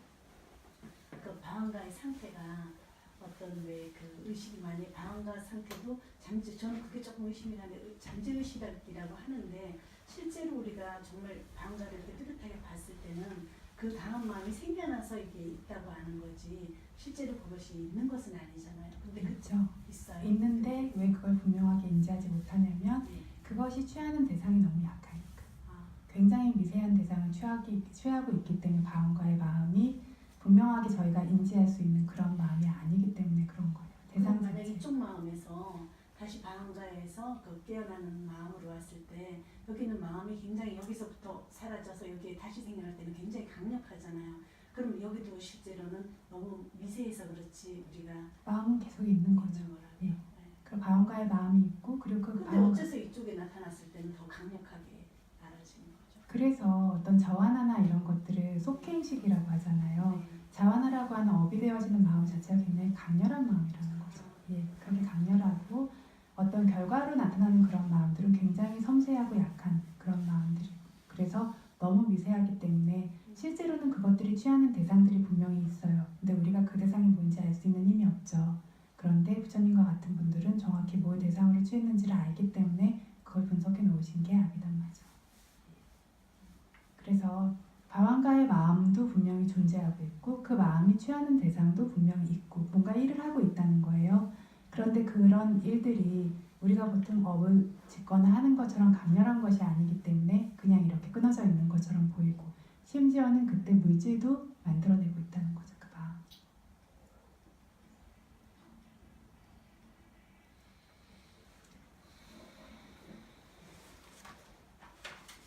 그래서 예 한 이렇게 가지만 더. 네. 그럼 업은 어째서 그 순간에 끝나서 물질 더 이상 만들어내지 않아요? 그러니까 뭐죠? 업이라는 것, 이 생에서 죽음이라고 우리가 이름 붙인 거, 사실 그것도 관념이잖아요. 그냥 물질과 정신 현상이 계속해서 생멸되는 것밖에 없어요. 근데 죽음이라고 이름 붙인 게 뭐냐면 이 생에서의 마지막 마음과 그 업으로 인해 생기는 물질이 동시에 소멸되는 그 법 자체를 우리가 죽음이라고 이름을 붙인 거예요. 그래서 그것이 어떤 그 성품인 거죠. 업으로 인해 생긴 물질은 그 죽음의 마음이 소멸되는 그 전에 51찰나에 시작되어져서 그때부터는 생기지 않는 거죠. 그래서 마지막 죽음의 마음이 소멸됨과 동시에 업으로 인해 생기는 물질도 함께 소멸되어지는 거죠. 그게 이제 법칙이고 51찰나라고 얘기를 하고 17찰나라고 얘기하지만 사실은 1초도 안 되는 순간이에요. 그죠? 굉장히 빠른 순간이에요. 그런데 그 법칙으로서 업으로 인해 생기는 물질은 그때 같이 없어지는 게 저희가 죽음이라고 말하는 것이다. 근데 여기서 말하는 업이라는 것과 마음이라는 거는 정확히 어떻게 좀 다르겠어요? 제가 좀 궁금해서. 업은 그러니까 어떤 과거의 업이라고 보시면 되고요. 과거에 있었던 어떤 마음들이요. 그 마음은 그러니까 지금도요. 저희가 예를 들면 화를 냈어요. 화를 내는 마음은 생기고 사라졌어요. 그렇지만 그 결과가 없냐면 있죠. 그래서 생기고 사라지면서 뭘 남겼냐면 어떤 그 영향력을 남겼어요. 그걸 업이라고 불러요.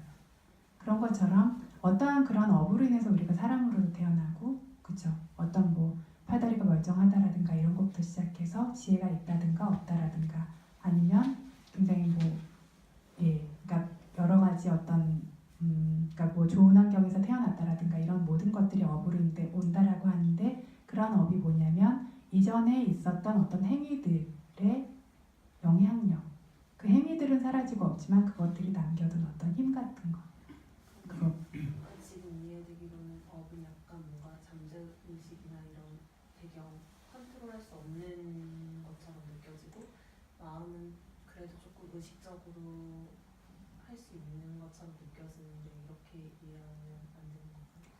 잠재의식하고 업하고는 조금 완전히 같은 개념으로 볼 수 없이 차이가 있는데 어쨌든 업은 이미 끝난 거기 때문에 컨트롤할 수 있는 건 아니에요. 있는 건 아니고 여기서 말하는 마음은 지금 마음이 지금 생성시키는 것처럼 현재의 마음을 뜻해요.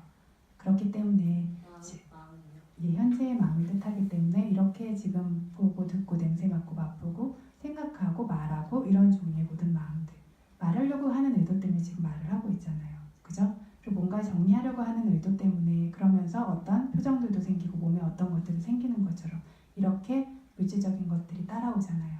그런 것들부터 시작해서 잠재의식이라고 하는 미세한 마음들이 생겨나게 하는 물질적인 것까지 그 모든 것을 포괄하죠. 방황가는 언제 경험할 수 있나요?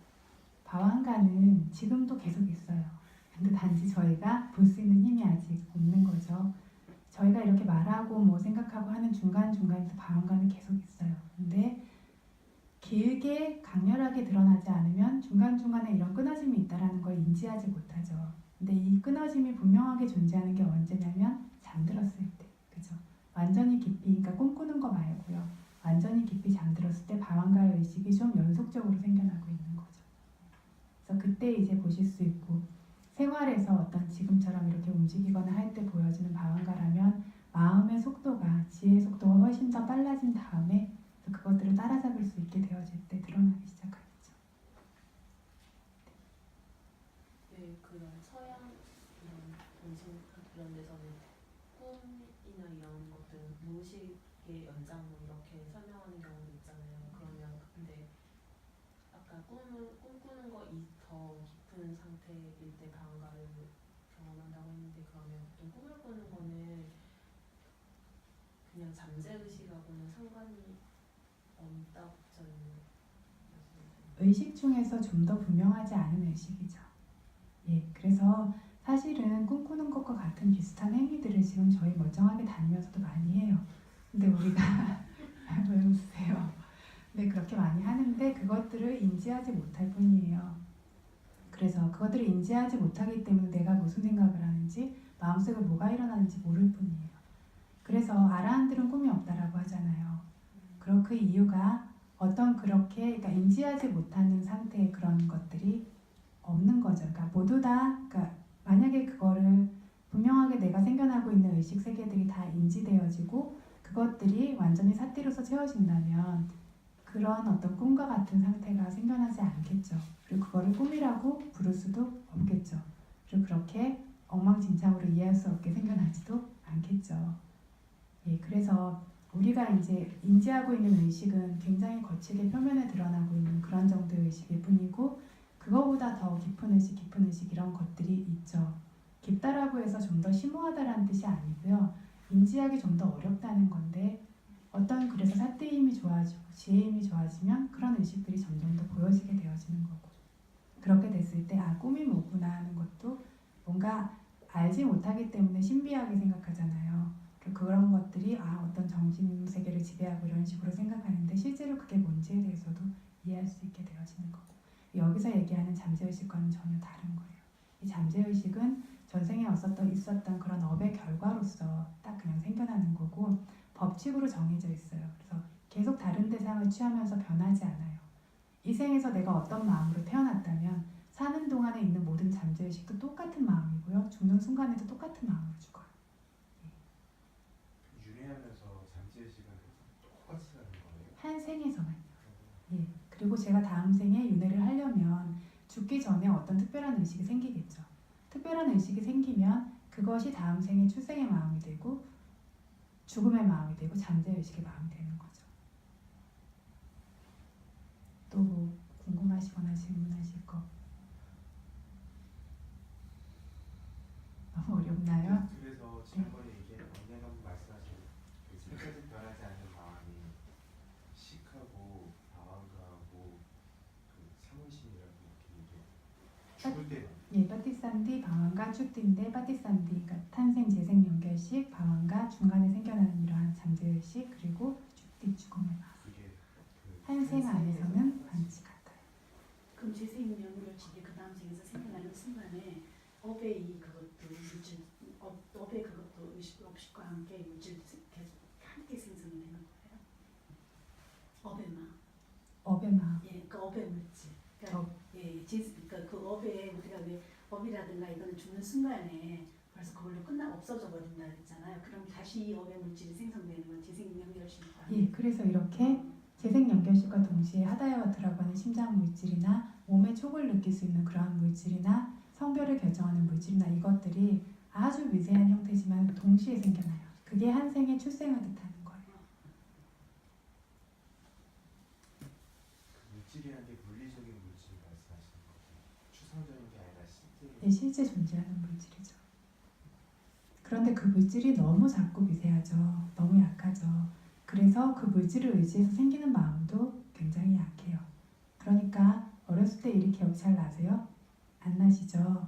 어릴 때 일일수록 기억이 안 나요. 뭐 5살 전에 4살, 3살, 2살, 1살 엄마 뱃속에 있었을 때는 완전히 기억이 안 나죠. 굉장히 미세한 물질이기 때문에 그래서 심지어 밀린다운 문경에 보면 7살 밑에 아이들이 저는 참 경전 보면서 왜 항상 7살짜리 사미들이 아란이 된다는 얘기 나오는데 6살이나 5살은 없지?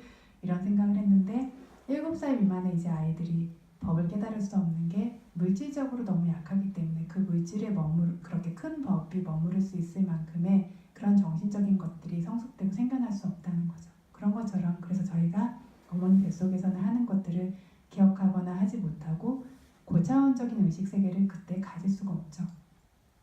어떤 굉장히 뭐 미생물이나 뭐라 그러죠? 그런 존재들이 고차원적인 사고를 할 수 없는 것들이 업의 영향도 있지만 어떤 물질 자체의 영향도 완전히 없다고는 할 수가 없는 거죠. 그런 것처럼 저희도 이제 어머니 뱃속에서 그렇게 있었는데 수행하시는 분들이나 혹은 그러니까 뭐 신통력을 수행해서 전생을 계속해서 이제 그 신통력 수행하는 것도 짠해서 보고 이런 게 아니고요.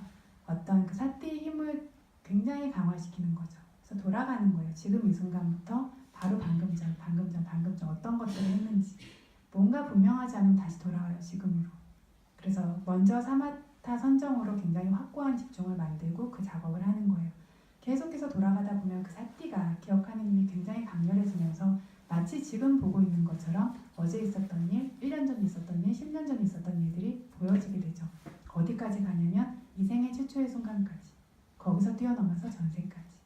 그래서 그냥 신기하게 뭔가 다 전생이 보여 이런 식으로 수행하는 것이 아니라 그 시간이 그럼 얼마나 길어요? 그러면? 뭔가에 집중해서 열심히 하다 보면 또 다르지. 저희 수행도 그렇잖아요.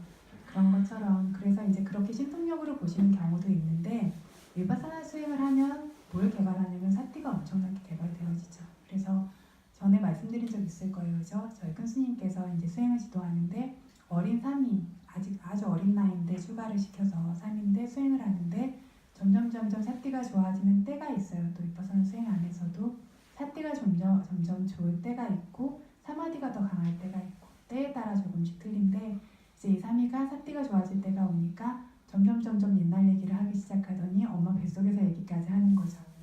그래서 이제 큰 스님께서 그렇게 특별하게 좀 집중이 좋고 이런 사람들은 그걸 유도하면 더 자세히 볼 수가 있어요. 그래서 이제 물어보니까 어떤 식으로 이제 생겨났고 그리고 이제 뱃속에서 어머니가 어떻게 뭘 했을 때 어떤 것들을 겪어야 됐고 이제 이런 얘기를 쭉 하는데 어린 나이에 아비담마를 배워본 적이 없죠. 아비담마가 뭔지도 몰라요. 그런데 아비담마에서 설하고 있는 그 성품대로 하나씩 얘기를 하는 거예요. 그래서 수행을 하는 사람들도 그래서 각자의 근기가 차이가 있다라는 거는 이 사람은 깨달음을 얻을 수 있고 없고 이런 문제보다 각각이 가지고 있는 어떤 사띠 힘이라든가 지혜의 힘이 같은 수다원이라도 같은 사다함이라도 혹은 아직 범부라도 굉장히 다른 경우들이 있어요.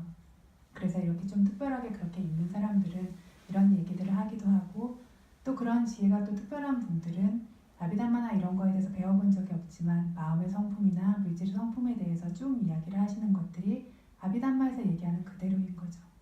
그래서 이제 그런 것들을 또 스스로 봐서 얘기하시기도 하고 사실은 저희가 이것들을 하는 이유도 그렇게 갈 수 있는 것에 조금이라도 도움이 되어질 수 있고 지혜가 조금 더 크게 열려서 보는 눈이 생길 수 있지 않을까 하는 바람으로 가는 것이 실제로 보고 깨달아져야 되는 거는 저희들 안에서죠. 그래서 4대 요소의 모임이 있고 호공 분리가 있습니다. 얼마나 어려워요. 근데 수행을 좀 하면 딱딱하고 부드럽고 그것들이 분명하게 끊기고 사라지고 없는 것들이 있다가 새로운 것들이 생겨나는 것들이 보인다라든가 그런 것들이라도 보셨다면 지금 하는 말들이 굉장히 쉬운 말이 되죠.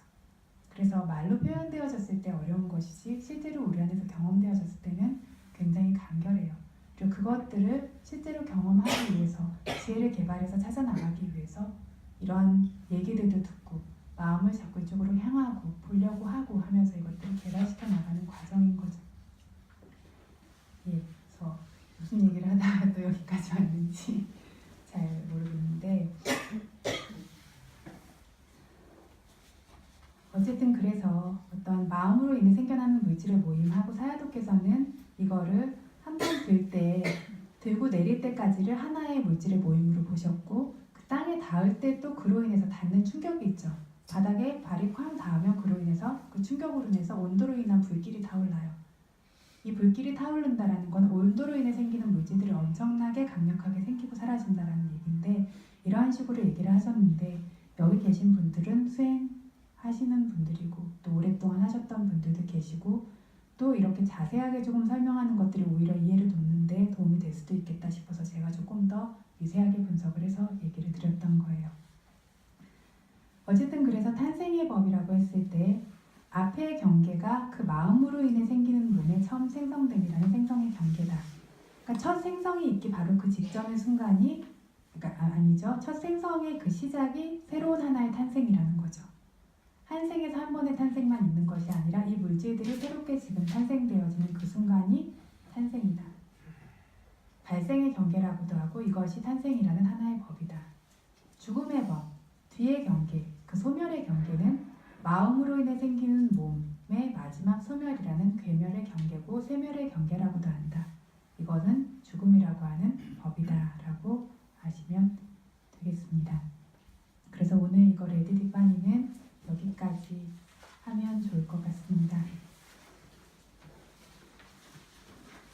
저희 완자나에 대해서 얘기하고 있었어요. 그렇죠? 완자나가 뭐였죠? 속임수, 그렇죠? 속임수에 대해서 이야기를 하고 있었어요.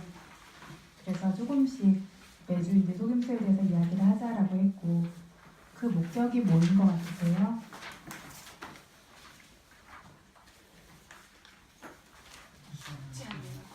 속지 않으려고. 예, 그래서 마음에 속지 않으려고. 뭔가 알기 위해서 노력한다는 건 알수록 덜 속게 되고 덜 현혹되게 되어지죠. 그래서 마음의 어떤 굉장히 그럴듯해 보이지만 선어처럼 보이지만 그렇지 않은 법들에 대해서 조금씩 이야기를 하고 있습니다. 아지와 파리수티 파티루바다야래요. 그래서 계율의 청정함을 행하는 척하면서 아사위바가 실랐다. 나누고 이렇게 함께하고 보시하지 않는 그런 성품이 있는 것이 속인다라고 했어요. 그래서 출가한 분들의 계율에는 뭐가 있냐면 뭐 부모라든가 아니면 뭐 환자라든가 이런 식으로 그건 프린트가 없는데요.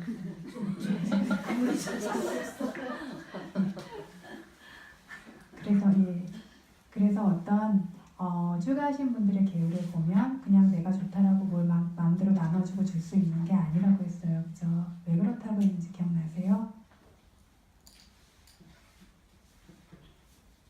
콜라 도사나라고 했는데 가문을 도사나 망치는 거래요. 그 가문을 망친다는 게 뭐냐면 그 보시자들을 망치는 건데 이 보시자들을 뭘 망치냐면 신심과 같은 것들을 망친다고. 출가하신 분들에 대해서 가지고 있는 어떤 존중심이라든가 법에 대한 어떤 존경심과 같은 것들로 인해서 보시를 하죠. 신심을 가지고 이것이 업과 업의 결과로서 나를 어떤 고통에서 자유롭게 해줄 수 있고 저분들이 편안하고 행복하게 수행을 하실 수 있고 이런 식으로 순수한 신심을 가지고 보시를 하세요. 그죠? 그런데 스님이 뭘 자꾸 주고 막 친하게 지내고 그 집 일도 도와주고 애도 봐주고 이렇게 하게 되어지면 우리 집 애도 봐줬는데 나한테 뭐도 줬는데 하면서 그 친근함으로 보시를 하죠. 그럼 그런 친근함과 애착으로 하는 보시가 온전한 신심을 가지고 한 보시만큼 가치가 있을까요? 아니죠. 그분이 원래 가지고 있었던 그 신심을 이 스님이 깨버린 거죠. 그렇죠? 그렇게 되어져서 그렇기 때문에 이제 출가한 사람들은 그런 식으로 할 수 없는 것들이 있어요. 그 누구 심부름 한다라든가. 그래서 스님이 이제 심부름을 안 해주면 어디에다 뭐든 말해주세요 했는데 안 해주면 굉장히 성격이 안 좋다 이렇게 얘기를 하는데 실제로는 할 수 없게 되어져 있어요. 뭐 누구 심부름 해주고 누구 집 애 봐주고 막 이런 거 있잖아요. 뭐 꽃 같은 거 갖다가 막 이렇게 갖다주고 막 이런 것들 할 수 없게 되어져 있어요. 몇몇 예외가 있기는 하죠. 그래서 그것들이 아지와 바리수티 그러면 청정한 생계 유지예요. 청정하게 생계를 유지해요. 그래서 어떤 사람들이 뭐 보시를 많이 하건 적게 하건 상관없이 온전한 신심을 가지고 이 법에 보시한 것들을 제대로 의지하면서 사는 게 출가자의 삶인 거죠. 그렇게 되는 건데, 예. 그리고 이제 또 이것들이 잘못되어지게 되면 출가자 입장에서도 어떤 식이 되어지냐면 라베나 라반 이런 식으로 경전에 나와 있어요. 작은 물건을, 작은 어떤 소득으로 큰 소득을 구한다 라고 율장에 나와져 있는데, 이게 무슨 소리냐면 어떤 분이 저한테 뭘 갖다 줬어요. 이걸 보고 아, 이거 저 사람한테 주면 고마우니까 나한테 더 큰 걸 주겠지 해서 다른 사람에게 주는 거죠. 왜 웃으세요? 이게 없을 것 같으세요? 실제로 있겠죠. 정말 많겠죠. 그래서 다른 거를 더 좋은 걸 주겠지 하는 마음으로 그거를 주는 거죠. 그런 식으로 생계를 유지하게 됐을 때 그 생계가 청정한 생계 유지냐면 아니죠. 그렇기 때문에 청정한 생계 유지를 위해서 지켜야 되는 것들이 분명히 있어요. 여기까지가 저희가 아는 거예요. 그런데 이것이 또 청정한 생계 유지를 한다는 것으로 인해서 거기에 그걸 하는 모습으로 사실은 나누거나 뭔가 주거나 돕거나 할 수 있는 이들에 대해서 그거를 하지 않는다라고 하는 것이 생겨날 수 있다는 거죠. 청정한 생계 유지에 탈을 쓰고 그런 어떤 나누지 못하는 것, 상대하지 못하는 그런 것들이 속일 수 있다는 거죠. 그러한 경계들을 제대로 볼 수 있는 것들이 필요하다는 거죠. 이거는 출가자와 관계가 있는 더 얘기인데, 두 번째는 잘 나누고 보시하고 이렇게 베푸는 것 같은 척을 하면서 청정하지 않은 생계 유지를 하는 그것이 두 번째예요. 반대죠. 굉장히 뭐 성격이 좋고 잘 나누고 베푸는 것 같은데 실제로는 생계 유지가 청정하지 않은 거고, 그로 인해서 제가자들의 신심을 깨고 있는 거, 그것이 또 속일 수 있다라고 하는 거고, 세 번째는 부처님께서 섞이지 말라고 그러셨죠. 그죠? 수행자라면, 출가자라면 더더욱 섞이면 안 되고, 1000명이 있어도 자기 안에 있을 수 있어야 되고, 어떤 개인적인 친분으로 계속 엮이고 이런 것들을 하면 안 돼요. 그죠? 그렇게 되어졌을 때 자기의 법도 무너지고 허물도 생겨나고 상대의 법도 무너지고, 그래서 한번 그런 얘기를 한 적이 있었어요. 이렇게 시간이 지나면서 아, 부처님 설하신 것 중에서는 잘못된 게 없구나. 그래서 제가자분들하고 이제 어떤 분이 굉장히 친하게 가까이 지내시는데 너무 그렇게 지내지 마십시오. 그러니까 왜 그러냐고 저한테 물어보시길래, 그러면 스님은 법을 이루시게 될 거고 제가자분은 신심을 이루시게 될 겁니다. 이렇게 말씀을 드린 적이 있어요. 그래서 처음에는 좋은 관계로 시작되어지지만 이것들이 너무 친분이나 친근함으로 섞여지게 되어졌을 때 둘 다에게 그렇게 법을 잃게 되어진다라는 결과가 오게 되어지는 거죠.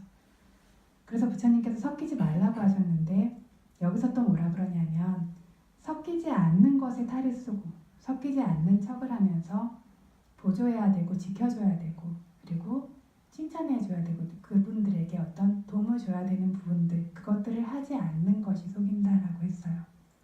그래서 어떤 말들을 들으면 전에도 여러 번 말씀드렸지만 마음이라는 것이 중도를 찾기가 참 힘들기 때문에 한쪽 극단에 벗어나면 반드시 다음 극단에 가서 붙어 있어요. 그래서 계속해서 극단과 극단 사이로 오고 가면서 살아요. 그죠? 그런데 그래서 부처님 법은 처음부터 끝까지 중도의 법인데 이 중도라는 것이 얼마나 미묘하고 어려운 경계인지, 그리고 내 마음을 계속해서 알아나가고 반항하지 않고는 절대로 그 가운데의 길을 찾아갈 수 없는 법인 거죠. 그런데 계속해서 마음을 보려고 하고 또 이렇게 공부하려고 하면서 조금은 그 길에 가까이 갈 수 있는 그 노력을 저희가 계속 해야 되는 거겠죠. 그래서 혼자 있는 것도 중요하지만 단체를, 어떤 수행자의 집단을, 상가의 집단을, 이런 부분들에 대해서, 신도들에 대해서 그분들의 신심을 지키고 하기 위해서 해야 되는 것들도 있어요. 그죠? 그래서 어떤 혼자 수행하는 것만이 중요해서 아무 스님도 공부를 가르치지 않는다면, 수행을 가르치지 않는다면 그것에 이로움이 없겠죠. 그래서 이것들을 중도로 지킬 수 있는 것. 다음은 반대로요. 잘 보조하고 지키고 그렇게 하는 척하면서 사실은 계속해서 섞여 있는 거죠. 섞이는 거죠.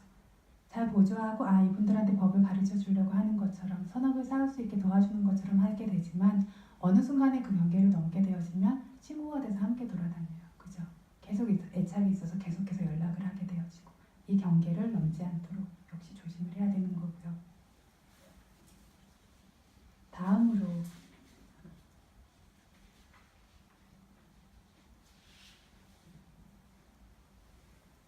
다음으로 이제 진실을 말하는 것처럼 항상 나는 진실만을 말하는 사람이야 라고 하는 척 하면서 이간질이 속인다라고 하죠. 이거는 출가자들과만 관계된 이야기가 아니기 때문에 앞에 부분은 출가자와 관계되었지만 제가자분들도 반드시 아셔야 되는 거예요. 그죠? 출가자와 제가자 사이의 관계가 그래서 어떤 식으로 이루어져야 되는지, 그래서 출가자는 제가자를 보호할 수 있어야 되고 제가자는 출가자를 보호할 수 있어야 되는 거예요. 근데 지금 이 경우에는 누구나와 관계가 분명하게 되죠. 진실을 말하는 것 같이 하면서 이간질이 속인다. 그래서 사실은 말이야 이런 식으로 말하면서 이제 그렇게 뭔가 사이가 틀어지기를 바라는 그런 것들이 속일 수 있고요. 다음으로는 그렇게 이간질하는 말을 전혀 하지 않는 것처럼 상대의 어떤 이로움을 바라지 않는 것, 상대가 그러니까 이익이 생기는 걸 바라지 않는 것이 속이기도 해요. 이런 말을 하면 이간질하는 것이 될 것 같으니까 안 한다라고 하지만 실제로 이것들을 알아야만 상대가 어떤 그 상황에서 어떤 벗어날 수 있다든가 이익이 생기는 경우들도 있어요. 그렇죠? 그런데 그냥 나는 이간질하기 싫으니까 말 안 할 거야 하면서 사실은 상대가 어떤 알아야 되거나 혹은 상대가 발전할 수 있거나 좋아질 수 있는 그런 이익을 원하지 않는 마음이 그렇게 속이면서 생겨날 수 있다는 거죠. 이 모든 것들은 행위로 표현되고 있지만 마음이에요. 그죠? 그래서 진실을 정말로 이렇게 말함으로써 상대의 어떤 발전이나 이익을 원했다라면 그것이 속이지는 않겠죠. 그런데 우리가 보통 이건 진짜니까 하지만 말할 때 정말로 그런 이간질하고자 하는 마음이 조금 더 없는지 거기에 대해서 스스로의 마음을 계속 볼 수 있어야 되는 거고, 그리고 어떤 것들을 말하지 않을 때에도 나의 이익에 침해가 될까봐 혹은 상대가 그거 알아가지고 좋은 것들이 생기는 걸 별로 바라지 않아서 그러는 건 아닌지를 볼 수가 있어야 되는 거겠죠. 다음으로는요, 사랑스러운 말, 그러니까 누구나 좋아할 만한 말, 그거를 이제 빨리어로는 삐아와디라고 하는데 사랑스러운 말이에요, 말 그대로. 그런데 우리말로 이제 표현을 하자면 부드러운 말, 그렇게 친절하고 달콤하고 약간 그렇게 누구나 듣기 좋아하는 그런 말을 하는 것이 미덕이죠. 미덕인데 그렇게 말하는 척하면서 제가자의 경우에는 아첨을 하는 그런 것들이 생겨날 수 있고, 그러니까 상대의 비위를 맞추고 있는, 실제로 그렇지 않은데 이런 것들이 생겨날 수 있고, 출가자의 경우에는 제가자들한테 이렇게 굽신거리고 이러는 것 같은 것들이 생겨날 수 있다는 거죠. 이 경계가 저한테도 굉장히 맞추기 어려운 경계인 것 같아요. 그래서 출가를 했기 때문에 사람들 위에 있기 때문에 그런 식으로 나는 위에 있고 그래서 뭐 스승처럼 대접받으면서 함부로 말해도 되고 존중해도 되고 존중하지 않아도 되고 이거는 절대 아니죠. 근데 그것들이 지나치게 되어졌을 때에는 또 출가의 공덕이나 이런 것들을 지키지 못하는 채로 뭔가 굽신거리고 자기가 오히려 제가자분들에게 예를 표하고 있는 것 같은 상황이 되어지기도 해요. 이러한 경계들도 쉽게 이렇게 잡을 수 있는 경계는 아닌 것 같아요. 그 다음으로는 이제 잘 숙고하고 가늠해가면서 헤아리면서 말하는 것처럼 이렇게 그러니까 상대가 말하고 이런 것들을 함께 기뻐하고 이렇게 하면서 말하지 않는 것. 그러니까 자기는 항상 딱 어떤 헤아림을 가지고 이렇게 뭔가 가늠하면서 중심을 가지고 말하는 것 같지만 어떤 상대의 말들에 대해서 뭔가 반응하고 받아주고 이런 것들을 하지 않는 것들이 또 속이기도 한다라고 이렇게 얘기를 하고 있어요.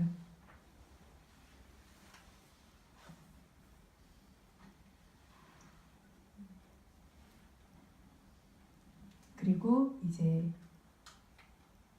저희 말로 하면 굉장히 이게 생소한 표현인데 빨리어에서는 그 부처님 경전에서는 니카야 와디라고 해요. 니카야 그러면 직역하면 누르는 거예요. 와디 그럼 말하곤 하는 거.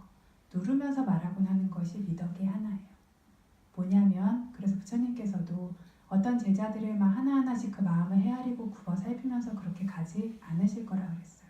계속해서 야단치고 깨트리고 훈계하고 또 칭찬할 것들은 계속 칭찬하면서 그냥 그렇게 가실 거라고. 그렇게 갔을 때 정말 그 안에 진수와 핵심이 있는 사람들, 그 어떤 가르침을 받아들일 수 있는 사람들이 남을 것이다, 머무를 것이다 이렇게 말씀하셨어요. 그래서 어떤 해야 될 말들을 하지 않는 거, 예를 들면 뭐 사원에서 하면 안 되는 행위들이 있어요. 이것들에 대해서 뻔히 알면서도 이 말을 하면 나에 대해서 기분 나빠하겠지 라는 생각, 혹은 이런 말 하면 불편해질 텐데도 사실은 마찬가지. 그죠? 그거를 하지 않음으로써 어떻게 되냐면 부처님 교단에 마치 쓰레기를 버리는 것과 같다라고 했어요. 그렇게 되어졌을 때 아무것도 해야 되는 말을 하지 않고 있어야 되는 법칙들이 존중되지 않을 때 그 단체는 점점 무너지겠죠. 아무도 지켜야 될 것을 지키지 않고 지키지 않는 거에 대해서 아무도 말하지 않는다면. 그래서 팔리어에서는 그리고 부처님 가르침에서는 니까야와디, 그러니까 눌러야 될 것에 대해서 누르면서 훈계하고 야단치면서 말하는 것의 중요성을 굉장히 많이 이야기하세요. 그렇게 말할 수 있는 것이 용기이자 지혜라고. 지혜가 있는 사람만이 그렇게 말할 수 있죠.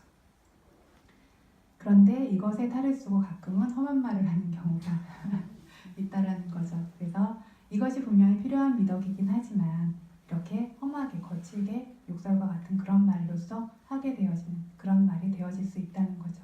그래서 이 말들이 강하게 표현되어질지언정 진정으로 상대의 이익을 원하고 어떤 이 부처님 교단과 이 단체 전체의 이익을 원하면서 중립적인 마음으로 혹은 자애와 연민의 마음으로 되어져야 하는데 그 마음이 결여되어지고 내 감정이 결여된다면 거친 말이 되어져 버립니다.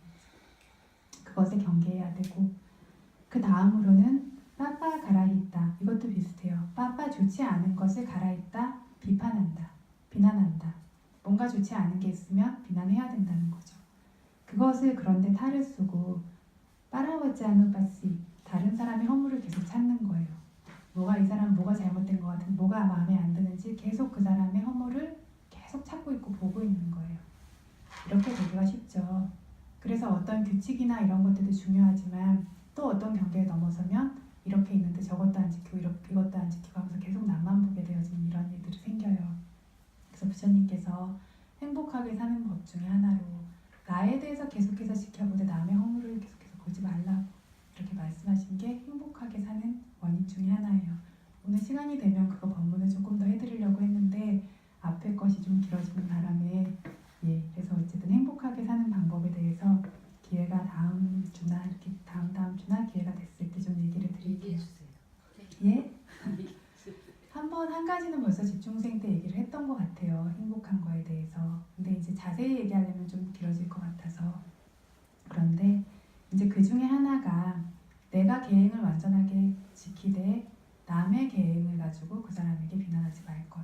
두 번째가 나를 계속해서 적절한지 적절하지 않은지를 계속해서 스스로를 지켜보고 하지만 남을 계속해서 허물을 찾으면서 지켜보지 말 것. 이것이 두 번째고요. 세 번째는 이제 이것들이 출가자에게 더 중요한 5가지인데요. 첫 번째, 두 번째는 제가자분들에게도 똑같이 중요하죠. 세 번째는 두드러지는 사람이 되지 않는 것이 행복해지는 조건 중에 하나예요. 어찌 보면 별로 이 전생에 선업이 많지 않아서 두드러지지 않는 걸 수도 있는데 그 두드러지지 않는 사람이 되는 것이 행복한 조건 중에 하나예요. 그리고 그러니까 지금 방금 처음에도 내가 계행이 있대 남의 계행을 가지고 비난하지 않는다가 첫 번째였고 두 번째가 나를 계속해서 보되 남을 보지 않는다가 두 번째였죠. 이런 것처럼 여기도 마찬가지예요. 두드러지는 사람이 되지 않고 또한 두드러지기를 바라지도 않는 두드러지지 않았다고 그것을 마음에 고통스러워하지도 않는 거죠. 그것이 되어질 때 행복하다고 하셨어요. 그래서 부처님도 굉장히 현저하게 두드러지는 분이셨고 사리부타나 목련존자나 그런 어떤 큰 분들 마시사야두나 레디사야두나 이런 분들 굉장히 어떤 역사의 어떤 것들을 남기신 저희가 존경할 바지 않는 분들이죠. 그런데 그 불법이 지금까지 이렇게 내려왔을 때 그분들의 힘만으로 그렇게 되어졌을까요? 그래서 두드러지지 않고 자기 자리에서 자기 일을 정말로 열심히 하다가 가신 분들 그런 수많은 성인들과 아라한 분들 그런 분들의 힘이 같이 여기까지 온 거잖아요. 그죠? 두드러진다라는 건 점점 자기 일을 할 수 없는 상황이 되었다라는 걸 의미해요. 어떤 면으로는. 두드러진다는 게 어떤 자아의 자가 아니는 거 아니에요. 그건 아니고요. 그래서 미얀마의 어떤 스님들이 너무 많으시니까 굉장히 이제 모든 것이 구족되어지신 분들도 계시지만 아닌 분들도 많으시겠죠. 그러다 보니까 어떤 스님이 먹고 사는 것도 너무 힘들고 그러니까 스승님이 부처님의 공덕을 매일매일 하루에 이제 몇백 번씩 뭐 숙고를 하고 몇천 번씩 숙고를 해라. 그러면 이제 뭐든지 잘 풀릴 거다. 그래서 숙고를 하세요. 그래서 수도 없이 이제 부처님의 공덕을 매일매일 이제 읊으면서 하시는데 그러다 보니까 이분이 점점 피기 시작하시는 거예요. 나중에는 얼마나 피셨냐면 찾아오는 신도가 너무 많아서 화장실 가실 시간이 없는 거예요. 도저히 이렇게는 못 살겠다. 그래서 그 부처님한테 이제 그 부처님 공덕을 숙고하던 그걸 이제 그만해야 되겠다 해서 이제 그만하시게 되었다라는 그런 얘기를 들었는데 처음에는 그 그런 것들이 뭔가 현저해졌다라는 거는 많은 사람들과 접촉할 수 있다라는 얘기고, 그래서 많은 어떤 보시물들이 생겨난다라는 얘기고, 그거는 수행자에게 있어서는 위험과 장애죠. 그죠? 그런데 그렇게 현저해져서 그 현저해짐을 하지만 기반으로 해서 많은 사람들을 위해서 의미 있는 일을 할 수도 있어요. 내가 더 행복하게 지내거나 나의 어떤 더 발전을 조금 더 뒤로 놓고 그렇게 할 수는 있어요. 하지만 그런 것들이 그런 현저해지고 분명하게 두드러지고 그런 사람이 되었다는, 저명한 그런 사람이 되었다라는 거는 이 모든 것들이 따라온다라는 거고, 그렇게 되어졌을 때 우리가 진짜 출가자로서 해야 되는 일에 집중하기 어렵다는 얘기예요. 그죠? 그래서 사람들한테 잘 알려진 분들, 뭐 인기가 많은 분들, 뭐죠? 인간관계가 좋은 분들은 항상 너무 바쁘시죠. 그래서 내 안에서 머무르고 수행하고 할 수 있는 기회가 많지가 않아요. 그죠? 그래서 그런데 또 그렇게 대화닫다가 그런 마음을 가지기 시작했던 것이 다른 비구들, 함께 출가한 무슨 아난존자나 이런 다른 비구들에게는 와서 같이 왕자였는데 막 정말 사람들이 너무 아난존자님은 어디 계십니까? 뭐 어떤 존자님은 어디 계십니까? 찾아다니고 공양을 올리고 너무 소중히 여기고 하는데 자기는 아무도 찾아오질 않아요. 알아주지도 않아요.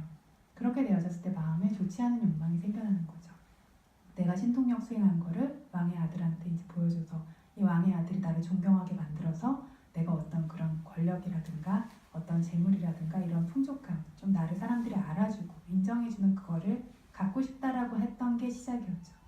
그렇게 되어지면서 어떻게 됐냐면 나중에는 부처님을 해하려고 하고 부처님 몸에 피를 내고 순단을 분열시키는 그런 것들이 생겼는데, 제가 같이 공부하는 학생들에게 이 얘기를 한 적이 있어요. 그런데 그러냐고 웃으시는데 웃지 마시라고 얘기를 했던 게, 나한테는 안 생겨날 마음인 것 같냐고. 그래서 언젠가부터 세상에서 무서운 게 제일 뭡니까? 이러면 제 안에 있는 번뇌라는 얘기를 한다고. 그래서 어떤 조건이 되어지면 반드시 생겨서, 그래서 아누사야 낄레사, 잠재적 번뇌라고 해요. 그리고 이러한 잠재적 번뇌가 잘려나가지 않았다면, 즉 아직 수다원이 되었다면 그 어떤 번뇌로부터도 절대로 전혀 어느 만큼도 자유롭지 못해요. 그래서 언젠가 어떤 조건이 되고 상황이 되면 반드시 생겨날 거고, 지금 당장은 좋은 사람인 것처럼 보여도 이 생 아니면 다음 생이라서 반드시 생겨나고, 우리가 굉장히 무서워하고 욕하고 그런 살인자나 좋지 않은 그런 사람의 모습이 되어서 또 태어나게 될 수 있다라는 게 이 윤회의 두려움이에요. 이 번뇌의 두려움이고. 그래서 대화닫다가 처음에는 신심을 가졌으니까 왕자의 그거를 버리고 출가를 했겠죠. 누구나 할 수 있는 게 아니에요. 그런데 그리고 신심을 가지고 있었으니까 신통력을 얻을 때까지 수행을 했겠죠. 보통의 바람이를 가진 사람이 아니에요. 그런데 같이 출가했던, 나랑 동급이었던 모든 사람들에게 많은 신도가 생기고 모두가 좋아하는데, 내가 그렇지 않았을 때 생겨나는 마음이 있었다는 거죠. 그게 나한테는 없을 것인가 라고 했을 때 없기 쉽지 않죠. 그래서 출가를 했어도, 수행을 많이 하셨어도 아라한이 되기 전까지는 계속해서 삿대가 있지 않으면 무너질 수 있는 것이 마음이에요. 그런데 성인이 됐다면 그 무너짐에 한계가 있는 거죠. 사학도에 갈 만큼 무너지지 않는다는 것일 뿐이지, 그래서 성인이라도 아직 아라한이 아니라면 번뇌가 있는 순간에는 미친 사람과 같다라고 부처님 말씀하셨어요.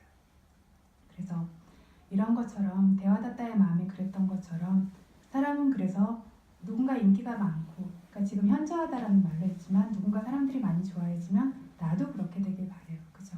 누군가 가진 게 많으면 나도 그렇게 바래요. 그리고 거기에서 모든 고통이 시작되죠.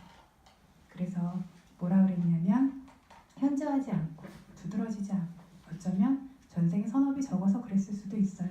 하지만 이것이 현생에서 행복하게 지낼 수 있는, 내가 정말 해야 되는 일들을 할 수 있는 조건이 되어지고, 그리고 거기에서 그러한 어떤 현저해지고 두드러지고 남들이 알아주고 재물이 많아지고 이런 것들을 바라거나 그것으로 인해서 마음을 일으키지 않는다라는 것이 세 번째 행복해지기 위한 조건이죠.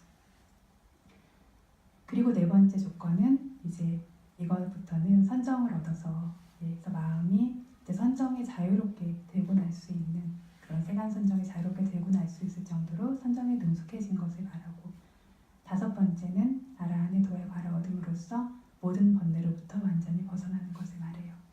그래서 부처님께서 아난존자께서 이게 아난다수타라는 안구따라니까에 나오는 경전인데요. 부처님, 이렇게 상가 안에서 저희가 행복하게 살려면 어떻게 해야 됩니까?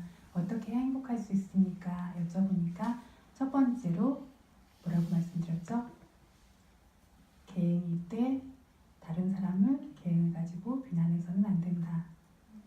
또 행복하려면 또 뭐가 있어야 됩니까? 하니까 그렇게 계행도 있어야 되고 다른 사람 비난하면 안 되고 그 위에 덧붙여서 한 가지가 있다면 나를 계속해서 지켜보되 남을 보면 안 된다라고 하셨고 그 위에 뭐가 있습니까? 하니까 밑에 두 가지가 기본으로 있는 상태에서 뭐라 그랬죠? 현저해진 사람이 아니고 또한 두드러지기를 바래서도 안 된다. 그 위에 또 뭐가 있습니까? 그러면 이 세 가지가 기본인 상태에서 세간 선정을 자유롭게 드나들 수 있는 것. 그리고 그 위에 이 네 가지가 기본 바탕에 있는 상태에서 아라 안에 도와 과를 깨달음으로써 모든 번뇌에서 벗어난 것. 그 위의 것은 더 이상 어떤 것도 없다라고 말씀하셨어요. 그래서 이 다섯 가지가 단계로 우리 안에서 얻어지고 이루어질 수 있다라면 반드시 행복할 수 있는 조건이다라고 이렇게 부처님이 이야기하신 거죠. 일상에서도 생활로 돌아가셔서도 분명히 적용하실 수 있는 부분들이 있어요. 그죠? 나는 훌륭한 수행을 해요. 계행이라고 하는 게 5개, 8개를 얘기하는 건 아니라 그랬죠.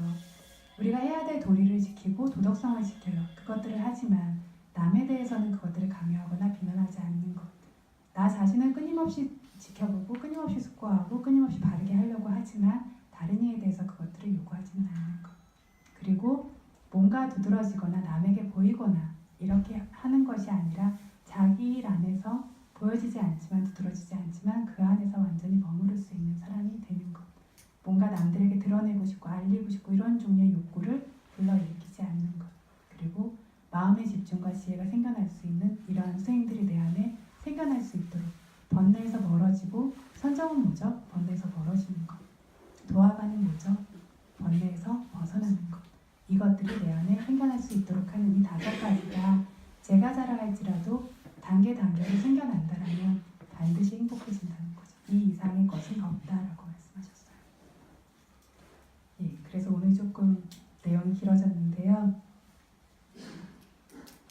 그래서 오늘은 이거 아난다 숫다 본문 한 것까지 해서 마치고 오늘 법회를 마치도록 하겠습니다.